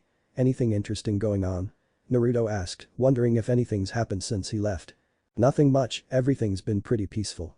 Preparations have already begun for the Feather Carnival, and with where you are now, I'm sure you'll have plenty of time to make it here. Oh, and if you see Sasuke or Itachi on your journey, give them my regards and tell them to call more often," Mikoto said, wanting to make sure her other sons were alright on their own Pokémon journeys, with Naruto nodding in response. "If I ever come across them, I'll make sure to do that. If they haven't already headed off to another region," said Naruto, thinking of his adoptive brothers, Itachi having already gone out on his journey a few years ago and Sasuke had left on his own just last year. But the whiskered trainer remembering when Sasuke had left on his own Pokémon journey. Flashback. "Why can't I go too?" Naruto demanded in annoyance as Sasuke packed his things to head out on his journey. "You still need to wait a year until you can get your starter," Sasuke immediately replied, having been asked the same thing multiple times already, though knew no answer would satisfy the Uzumaki. "That's bullshit. You and Itachi both got your first Pokémon before you left. Why do I have to wait? Just give me a Pokeball and I'll go catch a Pokémon, myself," said Naruto, while hiding the slight bitterness and sadness that Sasuke and Itachi received their first Pokémon already, while he didn't have one. "No thanks, I enjoy living, thank you," Sasuke said, knowing what his mother would do if something happened to Naruto because of him. Being attacked by wild Pokémon would be a mercy compared to the punishment Mikoto would have in store. "It's still not fair. I'm around Pokémon all the time, I could just choose one of them to be my starter," Naruto muttered, only to yelp when Sasuke flicked his forehead. "It's not about just choosing any random Pokémon you want as a starter, a Pokémon that you'll always have with you, no matter how many others you catch. It's a Pokémon you'll feel a bond with before you even know it. Would you really want to just choose any random Pokémon and call it your starter? Or would you want to find one that you know is meant for you?" said Sasuke with a raised brow, with Naruto frowning at this. "The latter I guess, but I still don't see why I have to wait. If I go with you, then I'll just be more experienced for when I do get my starter," said Naruto, not wanting to be the last one to go out on a journey and prove that he's ready now. "The answer's still no, you'll just have to wait until you can go.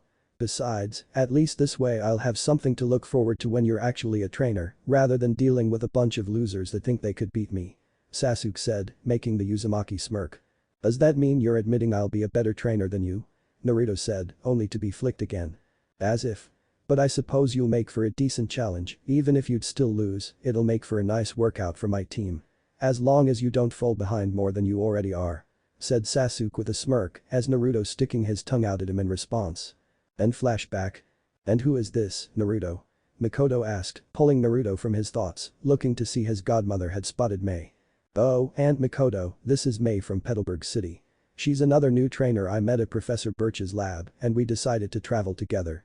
May, this is my godmother, Mikoto-che," said Naruto, with the brunette smiling at Mikoto. "It's nice to meet you, ma'am," said May, making Mikoto smile. Oh my, pretty and polite. Do I need to be worried about you two traveling all alone together? Mikoto asked teasingly, causing Naruto and May to blush brightly, not helped at remembering the position they landed in when they were teleported. WHWHWH what? No. We we're just FFRF friends. May stuttered while shaking her head. That's what they always say, sweetheart. First friends, then comes the light flirting, then a few touches here and there. Before you know it, clothes are being thrown away and Mikoto said, much to their mortification and embarrassment. Aunt Mikoto?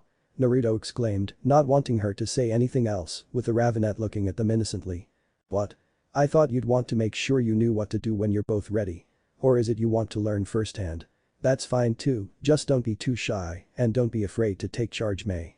If he's anything like his father, then you'll need to be very upfront and forward. I suggest getting some nice swimsuits, preferably bikinis, unless you can find some one-piece swimsuits that really show off what you have. And for you Naruto, make sure to use protection. Mikoto said with a cheeky smile, with Naruto and May looking completely red. We're just friends. We just met. Naruto and May shouted in mortification and embarrassment, with Mikoto merely giggling cheekily. "NOW," said Mikoto in a sing-song voice. "Aunt Mikoto. Please, just stop," Naruto said pleadingly. "Sorry, no can do, Naruto. It's what Kushina would have wanted and if anything, I'm keeping it surprisingly innocent.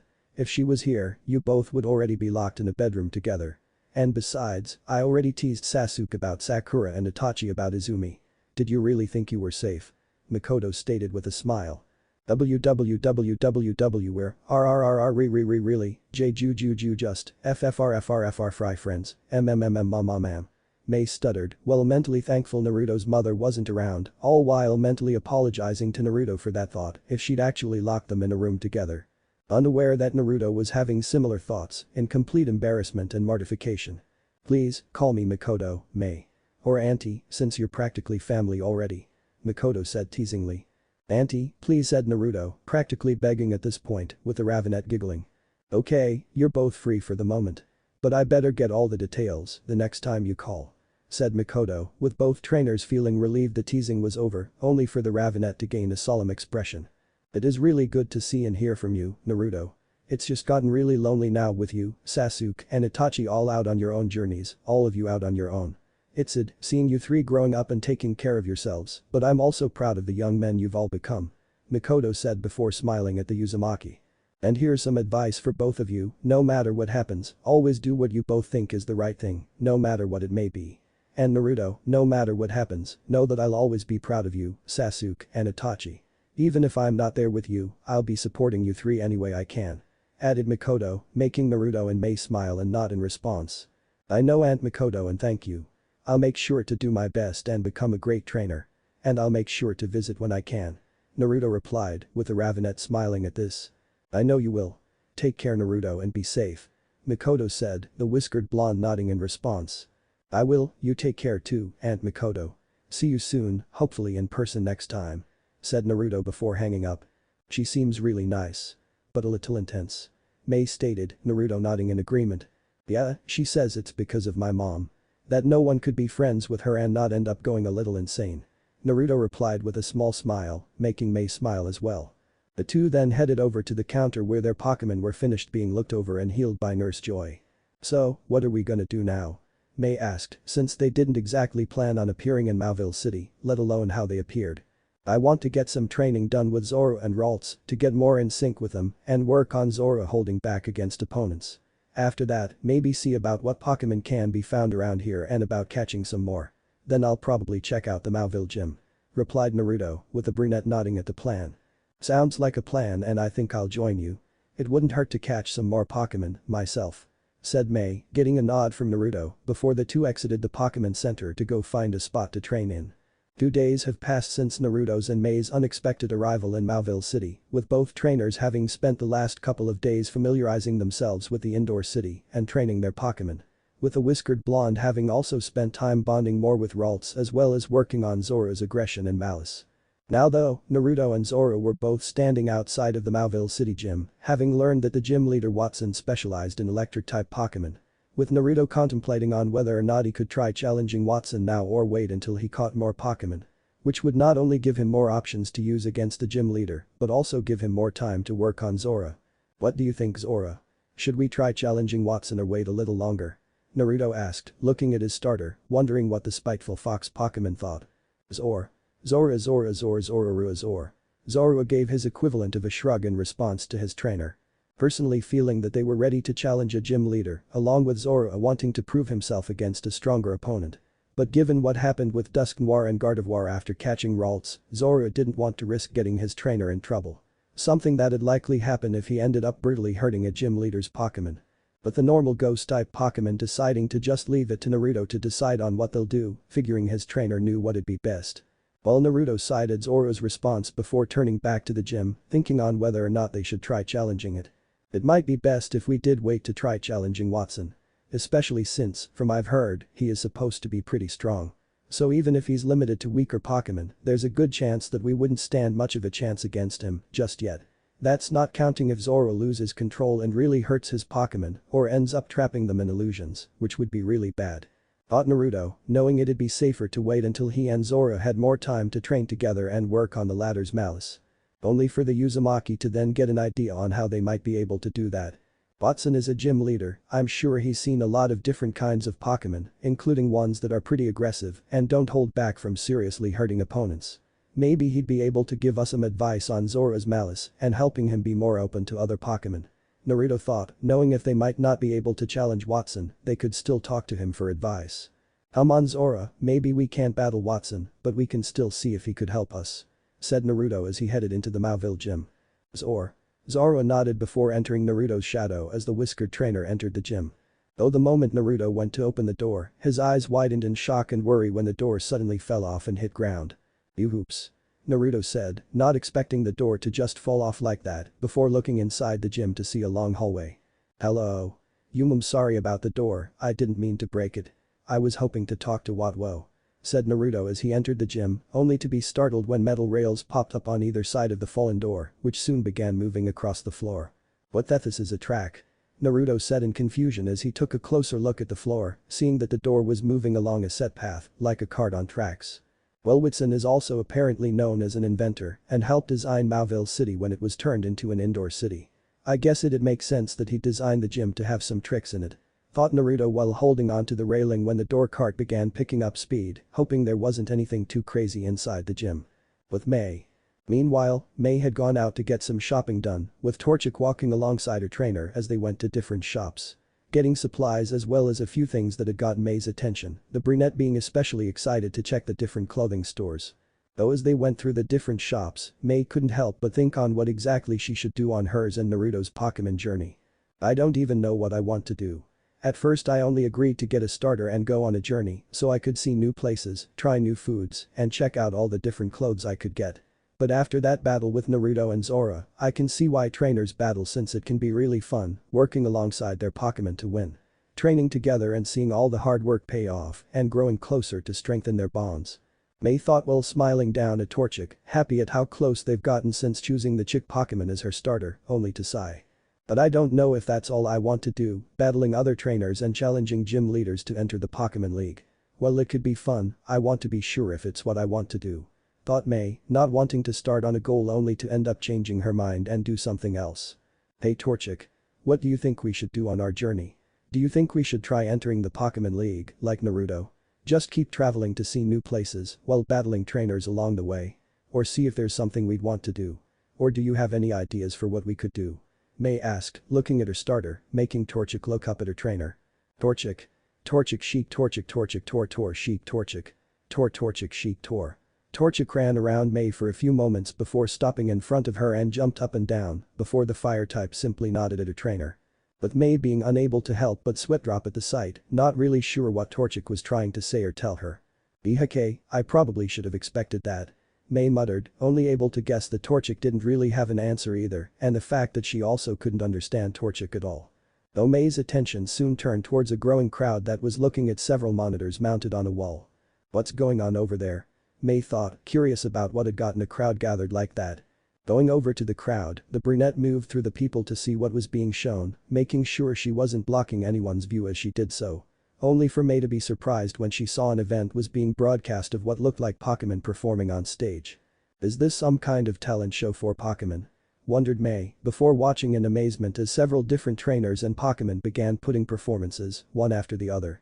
The trainer being amazed and awed as the Pokémon used their moves to put on dazzling spectacles for the crowd, along with combining moves together to create different and eye-catching displays. Oh whoa. May thought, having not expected that Pokémon could do something like that. And now it's time for the final contestant of the performance stage. Let's hear it for Itachi Uchiha and his Honchkrow.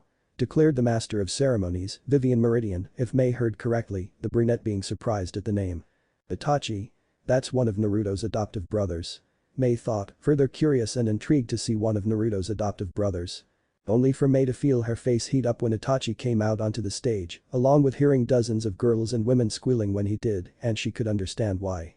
Seeing Itachi was a young and fairly tall man, looking to be 17 to 18 years old, with fair skin, black eyes, long pronounced tear troughs underneath them, and jet black hair that was pulled back in a low ponytail, and his face was framed with center-parted bangs that extended to his chin.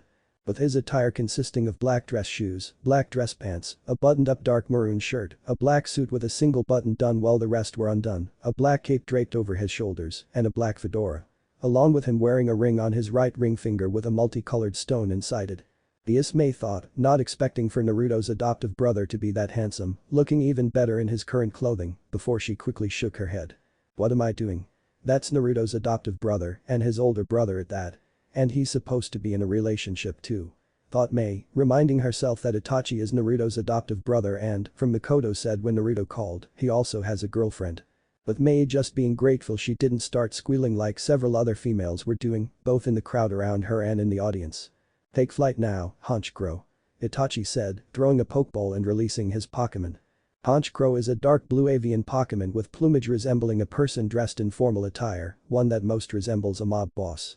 It has a large feather crest resembling a fedora hat that has spikes extending from the back. It has circular red eyes with white sclerae and dark blue eyelids. Its yellow beak is slightly curved and its head is supported by a broad, short neck.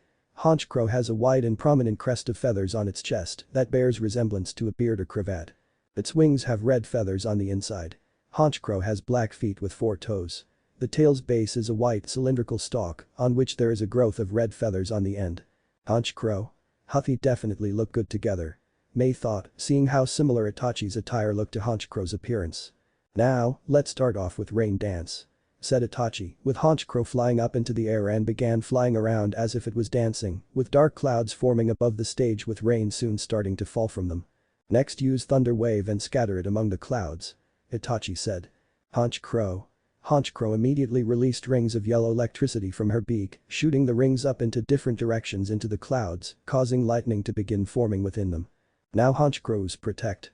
Itachi said after a few moments before calling out the move, with a green force field surrounding Honchkrow, just as several streams of electricity began striking around her in a circular formation. That's amazing. May thought, shocked and amazed at the sight of Honchkrow within the force field and the electricity striking around her, with the electricity seeming to be drawn towards the shield before hitting and being absorbed into it. Oh my, what a sight. Itachi and his Honchkrow have not only created their own personal storm, but have put on a truly electrifying light show, with Honchkrow as the centerpiece. Said Vivian, with the crowd and audience cheering and clapping at the performance. It's not over just yet. Use ominous wind and dispel the barrier and electricity. Said Itachi, with Honchkrow rapidly flapping her wings, unleashing a powerful purple cyclone within the force field which soon began cracking, due to not being used to block attacks from within. And Final use Defog to clear away the rain and bring the light with sunny day. Itachi said just as the lightning-infused barrier shattered. Honchkrow. Honchkrow acted quickly with her wings being outlined in a light blue glow, flapping her wings, releasing multiple light blue crescent blasts into the clouds causing them to disperse, before Honchkrow's body began releasing a bright and warm light as she flew towards the ground, landing right in front of Itachi, with her wings spread out as the light shot up into the air, creating a miniature sun. Crow. Honchkrow let out a cry before bowing her head with Itachi copying the pose and lowering his fedora over his face with green and yellow sparks, as well as blackish-purple wisps surrounded them, all while being made even beautiful from being illuminated by the sunlight shining down on them. With May cheering and clapping along with the rest of the crowd and audience at such an amazing performance and display. And what a way to finish off the performance stage. It seems like Itachi and his Honchkrow have truly stolen the spotlight with their performance and dazzling display of lights. Now let's see what the judges have to say before seeing who will be moving on to the battle stage. Vivian said, while May smiled in excitement to hear there was more, eager to see what else would be shown. But Naruto. Meanwhile, Naruto had continued being taken through the Mauville gym on the cart door, which had gone much faster the longer it went on. When will this end? Naruto thought, wishing for the unexpected ride to end before he ended up falling off. Only to be relieved when it finally stopped once it hit a flooded part of the maze, the sudden stop nearly throwing Naruto into the water if he hadn't been holding onto the railing. I really hope not all gyms are this crazy. Naruto exclaimed as the cart floated through the water before coming to a stop on the other side of the flooded part of the gym. Stepping off of the cart, Naruto was relieved that nothing else suddenly popped up beneath him, allowing him to continue on foot. Unfortunately, the whiskered blonde didn't get far before he arrived at a door, which opened up and revealed a shocking sight. It was a quadrupedal yellow tiger-like Pokémon with black stripes and a white underside. It has a thin, light blue tail with sharp angles and a spark-shaped formation at the end. Most of its face consists of thick white fur and shorter yellow fur around its red eyes. Its muzzle is a light blue X, and it has a black faceplate with 2 bumps that cover its forehead, nose, and ears. It has 2 long fangs that make its appearance similar to the saber-toothed cat. Its large claws each converge to form a single point and never retract. Extra fur hangs off its body in front of its thighs. And it has a mane across its back that resembles dull purple rain clouds. He has a Raikou. Naruto shouted in shock, not believing Watson actually had a Raikou in his gym, before panicking when the Raikou roared at him. The Uzumaki yelped and quickly ducked down when the Raikou fired a blast of lightning right at him, with Zorua jumping out of his shadow at seeing the threat to his trainer. Zorua opened his mouth and launched multiple black and purple rings at Raikou, knocking the legendary Pokémon back. Before Zorua dived into his own shadow, which rushed across the ground behind Raikou, with the shadow rising up and rapidly striking Raikou, sending it crashing against the wall. With the spiteful fox Pokémon emerging again and swung his tail, unleashing dozens of yellow stars at Raikou. The swift attack striking Raikou again, only for Naruto and Zorua to be surprised when the Raikou suddenly exploded before the smoke cleared away, revealing that the Raikou was just a robot. What? It was just a robot. Naruto said in surprise and confusion, not expecting the Raikou to be a robot. Zorua was also confused at the strange revelation, though still narrowed his eyes at the robot for nearly blasting his trainer, pleased at having destroyed it. Ahahahaha. Of course it's just a robot, my dear boy. And might I say that was great. Great. Someone said as a hidden door opened up, getting Naruto's and Zorua's attention, seeing 2 people step out from a room. But the first being a short, chubby old man with white hair that was standing up, a white beard, and a large smile on his face. Well, he was wearing a yellow jumpsuit with pockets on his hips, a brown sweater with a thunder logo on his shoulders, and black shoes. While the second was a young man with brown hair, fair skin, and black eyes covered by circular glasses. With him wearing black shoes, light gray pants, a turquoise turtleneck, and a tan-colored jacket with orange trimming. "Who are you, Watson?" Naruto asked, figuring one of them had to be Watson. "Guilty, I'm Watson, leader extraordinaire of the Mauville gym, and this is my assistant Wat, who's also the referee for battles here at the gym. I must say, I never thought I'd see the day my Electro Raikou was turned into scrap metal," Watson said before laughing in amazement, only to look at Zorua with a curious expression. "Though I have to admit, your Zorua seems rather aggressive, much more so than most Pokémon I've seen before," stated Watson, with Wat nodding in agreement. "Yeah, it looks like it still wants to tear apart the Electro Raikou and probably us too," Wat added nervously, seeing Zorua looked ready to attack them next, before Naruto went over to his starter. "Yeah, sorry about that. Zorua's just has a lot of aggression and malice that we're working on," Naruto replied, making Watson frown in thought at this. "Does it have any connection to Zorua's appearance?" Watson asked, given how they've seen a few Zorua from trainers that have come to the gym and none of them ever looked like this one. "It does, and that's actually why I'm here. I was hoping you might be able to help us," said Naruto, with the gym leader stroking his beard in thought. Well, first how about you tell us what you can about your Zorua and I'll see what I can do to help you both," Watson offered, Naruto nodding in response before he and Zorua followed Watson and Wat through the gym. Later, Watson and Wat had taken Naruto to the residential area of the gym, with the gym leader and his assistant sitting down across from Naruto and Zorua, the latter having been given some Pokémon food. Where the Uzumaki had then told them everything he knew about Hisuian Zorua, along with how he met Zorua and what happened to cause him to become its Hisuian regional form. "So, is there anything that you could do to help Zorua? Or anything I could do?" Naruto asked after he finished his explanation, looking at Watson and Wat hopefully. But the Mauville gym leader taking a few moments to ponder and think over all the information they'd been told. Before giving Zorua a side glance, the normal ghost type not seeming to be interested in the conversation and simply continued to eat the Pokémon food. Though Watson could tell Zorua was actually paying attention but feigning disinterest. Truthfully Naruto, what you're planning is no easy feat, especially for a beginner trainer. Even seasoned veterans have trouble in training and raising an aggressive Pokémon from time to time. This seems like an even more difficult task, as from what you've told us, Hisui and Zorua are only born because of their malice and hatred for people and Pokémon. Or at least the first generation of them, well it's probably more a result of instinct and upbringing for later generations. I'd say it's actually an impossible task if it wasn't for how I saw how quick Zorua was to protect you, despite his brutality, and what you told me of how you helped him. I believe that you may actually be able to pull it off. Watson said, smiling at the whiskered blonde, which Naruto returned, glad that Watson believed he could help Zorua. Now as for what you can do, simply continue showing Zorua kindness and understanding, take things slow with having him interact with new people, but from a distance, until he begins opening up more with others to avoid having Zorua lash out. The same with any Pokémon you catch, but also encourage them to be around Zorua whenever you can, only separating them if it seems like he's getting overwhelmed. As well as maybe looking into meditation to help Zorua learn to properly control and harness it, since it'll always be a part of him. It'll be a slow process though, but patience is important when dealing with such Pokémon.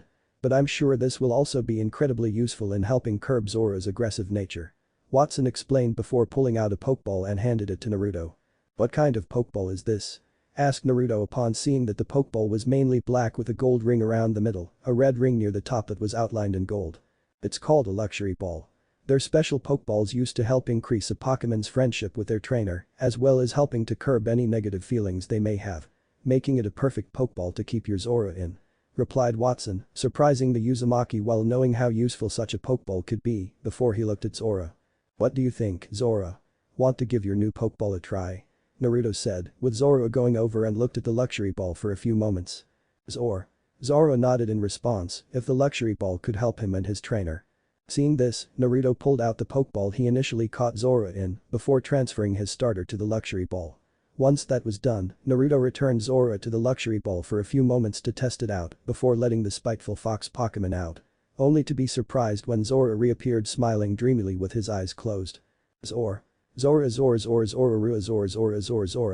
Zorua moved around acting like nothing was wrong at all, before suddenly blinking in confusion and shaking his head. Zorua looked around, not sure what just happened before turning to Naruto. I'm guessing that you do like the new Pokeball. Naruto stated with a smile, seeing the luxury ball would be a big help in curbing Zorua's malice and aggression. Zorua nodded in response, now remembering the blissful and warm feeling that he felt after being released from the luxury ball. The sight making Naruto smile as he returned Zorua to the luxury ball and stood up. Thanks for your help Watson, both the advice and the luxury ball, it'll definitely be a big help in getting Zorua's aggression and malice under control. Naruto said, which Watson waved off with a smile. Nonsense, I'm happy that I could help you both. And here's one last piece of advice, I'd recommend your next destination is Laveridge Town to challenge the Laveridge gym leader. The previous Laveridge gym leader has recently retired and a new gym leader has taken his place.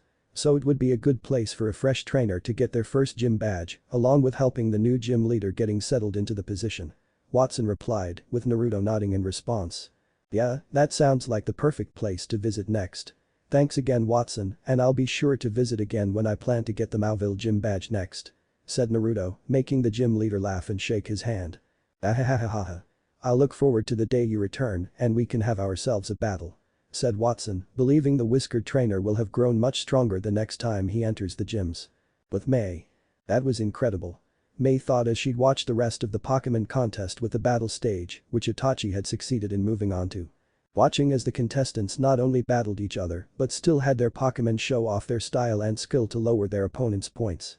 With it soon coming down to Itachi and Honchkrow against another coordinator named Robert and his Claydol. With Itachi having managed to come out as the winner in the end. And there you have it, folks. The winner of the Setopolis Pokémon contest, Itachi Uchiha and Honchkrow. Declared Vivian, with the audience cheering while Itachi and Robert both shook hands, both of them being happy at such a challenging battle. While the crowd soon began dispersing around May after Itachi was present his ribbon, the brunette still hearing them talk about the amazing contest. With May soon leaving once it ended, before finding a bench to sit down on. Well, we didn't think that there'd be more than just challenging gym leaders and battling other trainers. Those contests look really fun and I'd love to get such a pretty ribbon for winning one. May said with a smile. Torchic. Torchic couldn't help but nod in agreement with her trainer, imagining performing on stage in front of an audience and winning a ribbon in the end. Only to see May then slump forward with a depressed aura around her. Oh man. That's just another thing I have to decide on. Now I'm even more unsure of what I want to do on my journey. Said May, feeling even more torn on what she wanted to do on her Pokémon journey now that she knew about Pokémon contests as well. Torchic. Torchic went up and tapped May's leg with her foot, getting the brunette's attention. What is it, Torchic? May asked, looking at her starter. Torchic. Torchic tor sheik Torchic sheik Torchic sheik Torchic. Torchic looked up at her trainer before gaining a determined expression and looked ready to battle. Before suddenly spinning around and flipping through the air, posing once she landed, before the chick Pokémon began walking in place until Torchic stopped and looked at the brunette. With May looking at her in confusion for a few moments before realizing what Torchic seemed to be trying to tell her. I think I understand. That whether I choose to just travel, battle in the Pokémon League, or become a coordinator, I'm not really in a rush to decide on what I want to do. I did just start my journey, but that doesn't mean I have to decide on what to do right now. I'll have plenty of time to decide. Said May, with Torchic nodding in response, glad her trainer understood what she was trying to say. Thanks Torchic, that really helped. And you're right, we still plenty of time to decide what we want to do, so for now let's just enjoy ourselves. May said with a smile before standing up so they could finish their shopping. Later. It didn't take long before May and Torchic had finished with their shopping before making their way back to the Pokémon Center, with them running into Naruto on the way there. Naruto. Did you go to the gym? May asked while smiling at the whiskered blonde, with Naruto nodding in response. Yeah, I did. Though I didn't challenge it, but I did talk with Watson and he was able to give me some tips on helping with Zorua's aggression and malice. Replied Naruto, making May's smile grow and nod at this. That's good, even if you didn't challenge Watson, at least you got something out of seeing him. Though where is Zorua anyway? Is he hiding in your shadow again? Asked May upon not seeing Zorua anywhere. No, that's one of the things that Watson helped me with. Zorua is in here now. Naruto said, pulling out the luxury ball, surprising the brunette at the different Pokeball. What kind of Pokeball is that? May said, while admitting it looked really pretty. It's called a luxury ball, it's supposed to increase a Pokémon's friendship with their trainer much more quickly, along with helping to curb any negative feelings they might have. I'm keeping Zorua in it for the time being, since he really likes it and it should help with his malice and aggression. Replied Naruto, surprising May at what the Pokeball could do, before smiling. That's great. I'm sure it'll definitely be a big help in getting Zorua used to being around other people and Pokémon. May stated, with Naruto nodding in agreement as they soon arrived back at the Pokémon Center. Naruto, May, I'm glad to see you both back. I've actually received a package for you, May. Said Nurse Joy, smiling at the two trainers before handing May a wrapped package. A package? Oh, this must be what my parents were sending me. Said May, remembering her parents saying that they were sending her something that'd help her on her journey. What is it? Naruto asked, curious of what May's parents sent her, with the brunette opening the package showing a compacted dull yellow disc-shaped device with a large blue button in the center of it. Hey, it's a Pokenav. May said in surprise before smiling as she pressed the button, causing the Pokenav to open up showing a small screen that displayed a map of Hone. Oh yeah, I've heard about those. They're supposed to help you navigate where you're going, showing you different places and locations you could come across, as well as a few other features that'll be useful to have.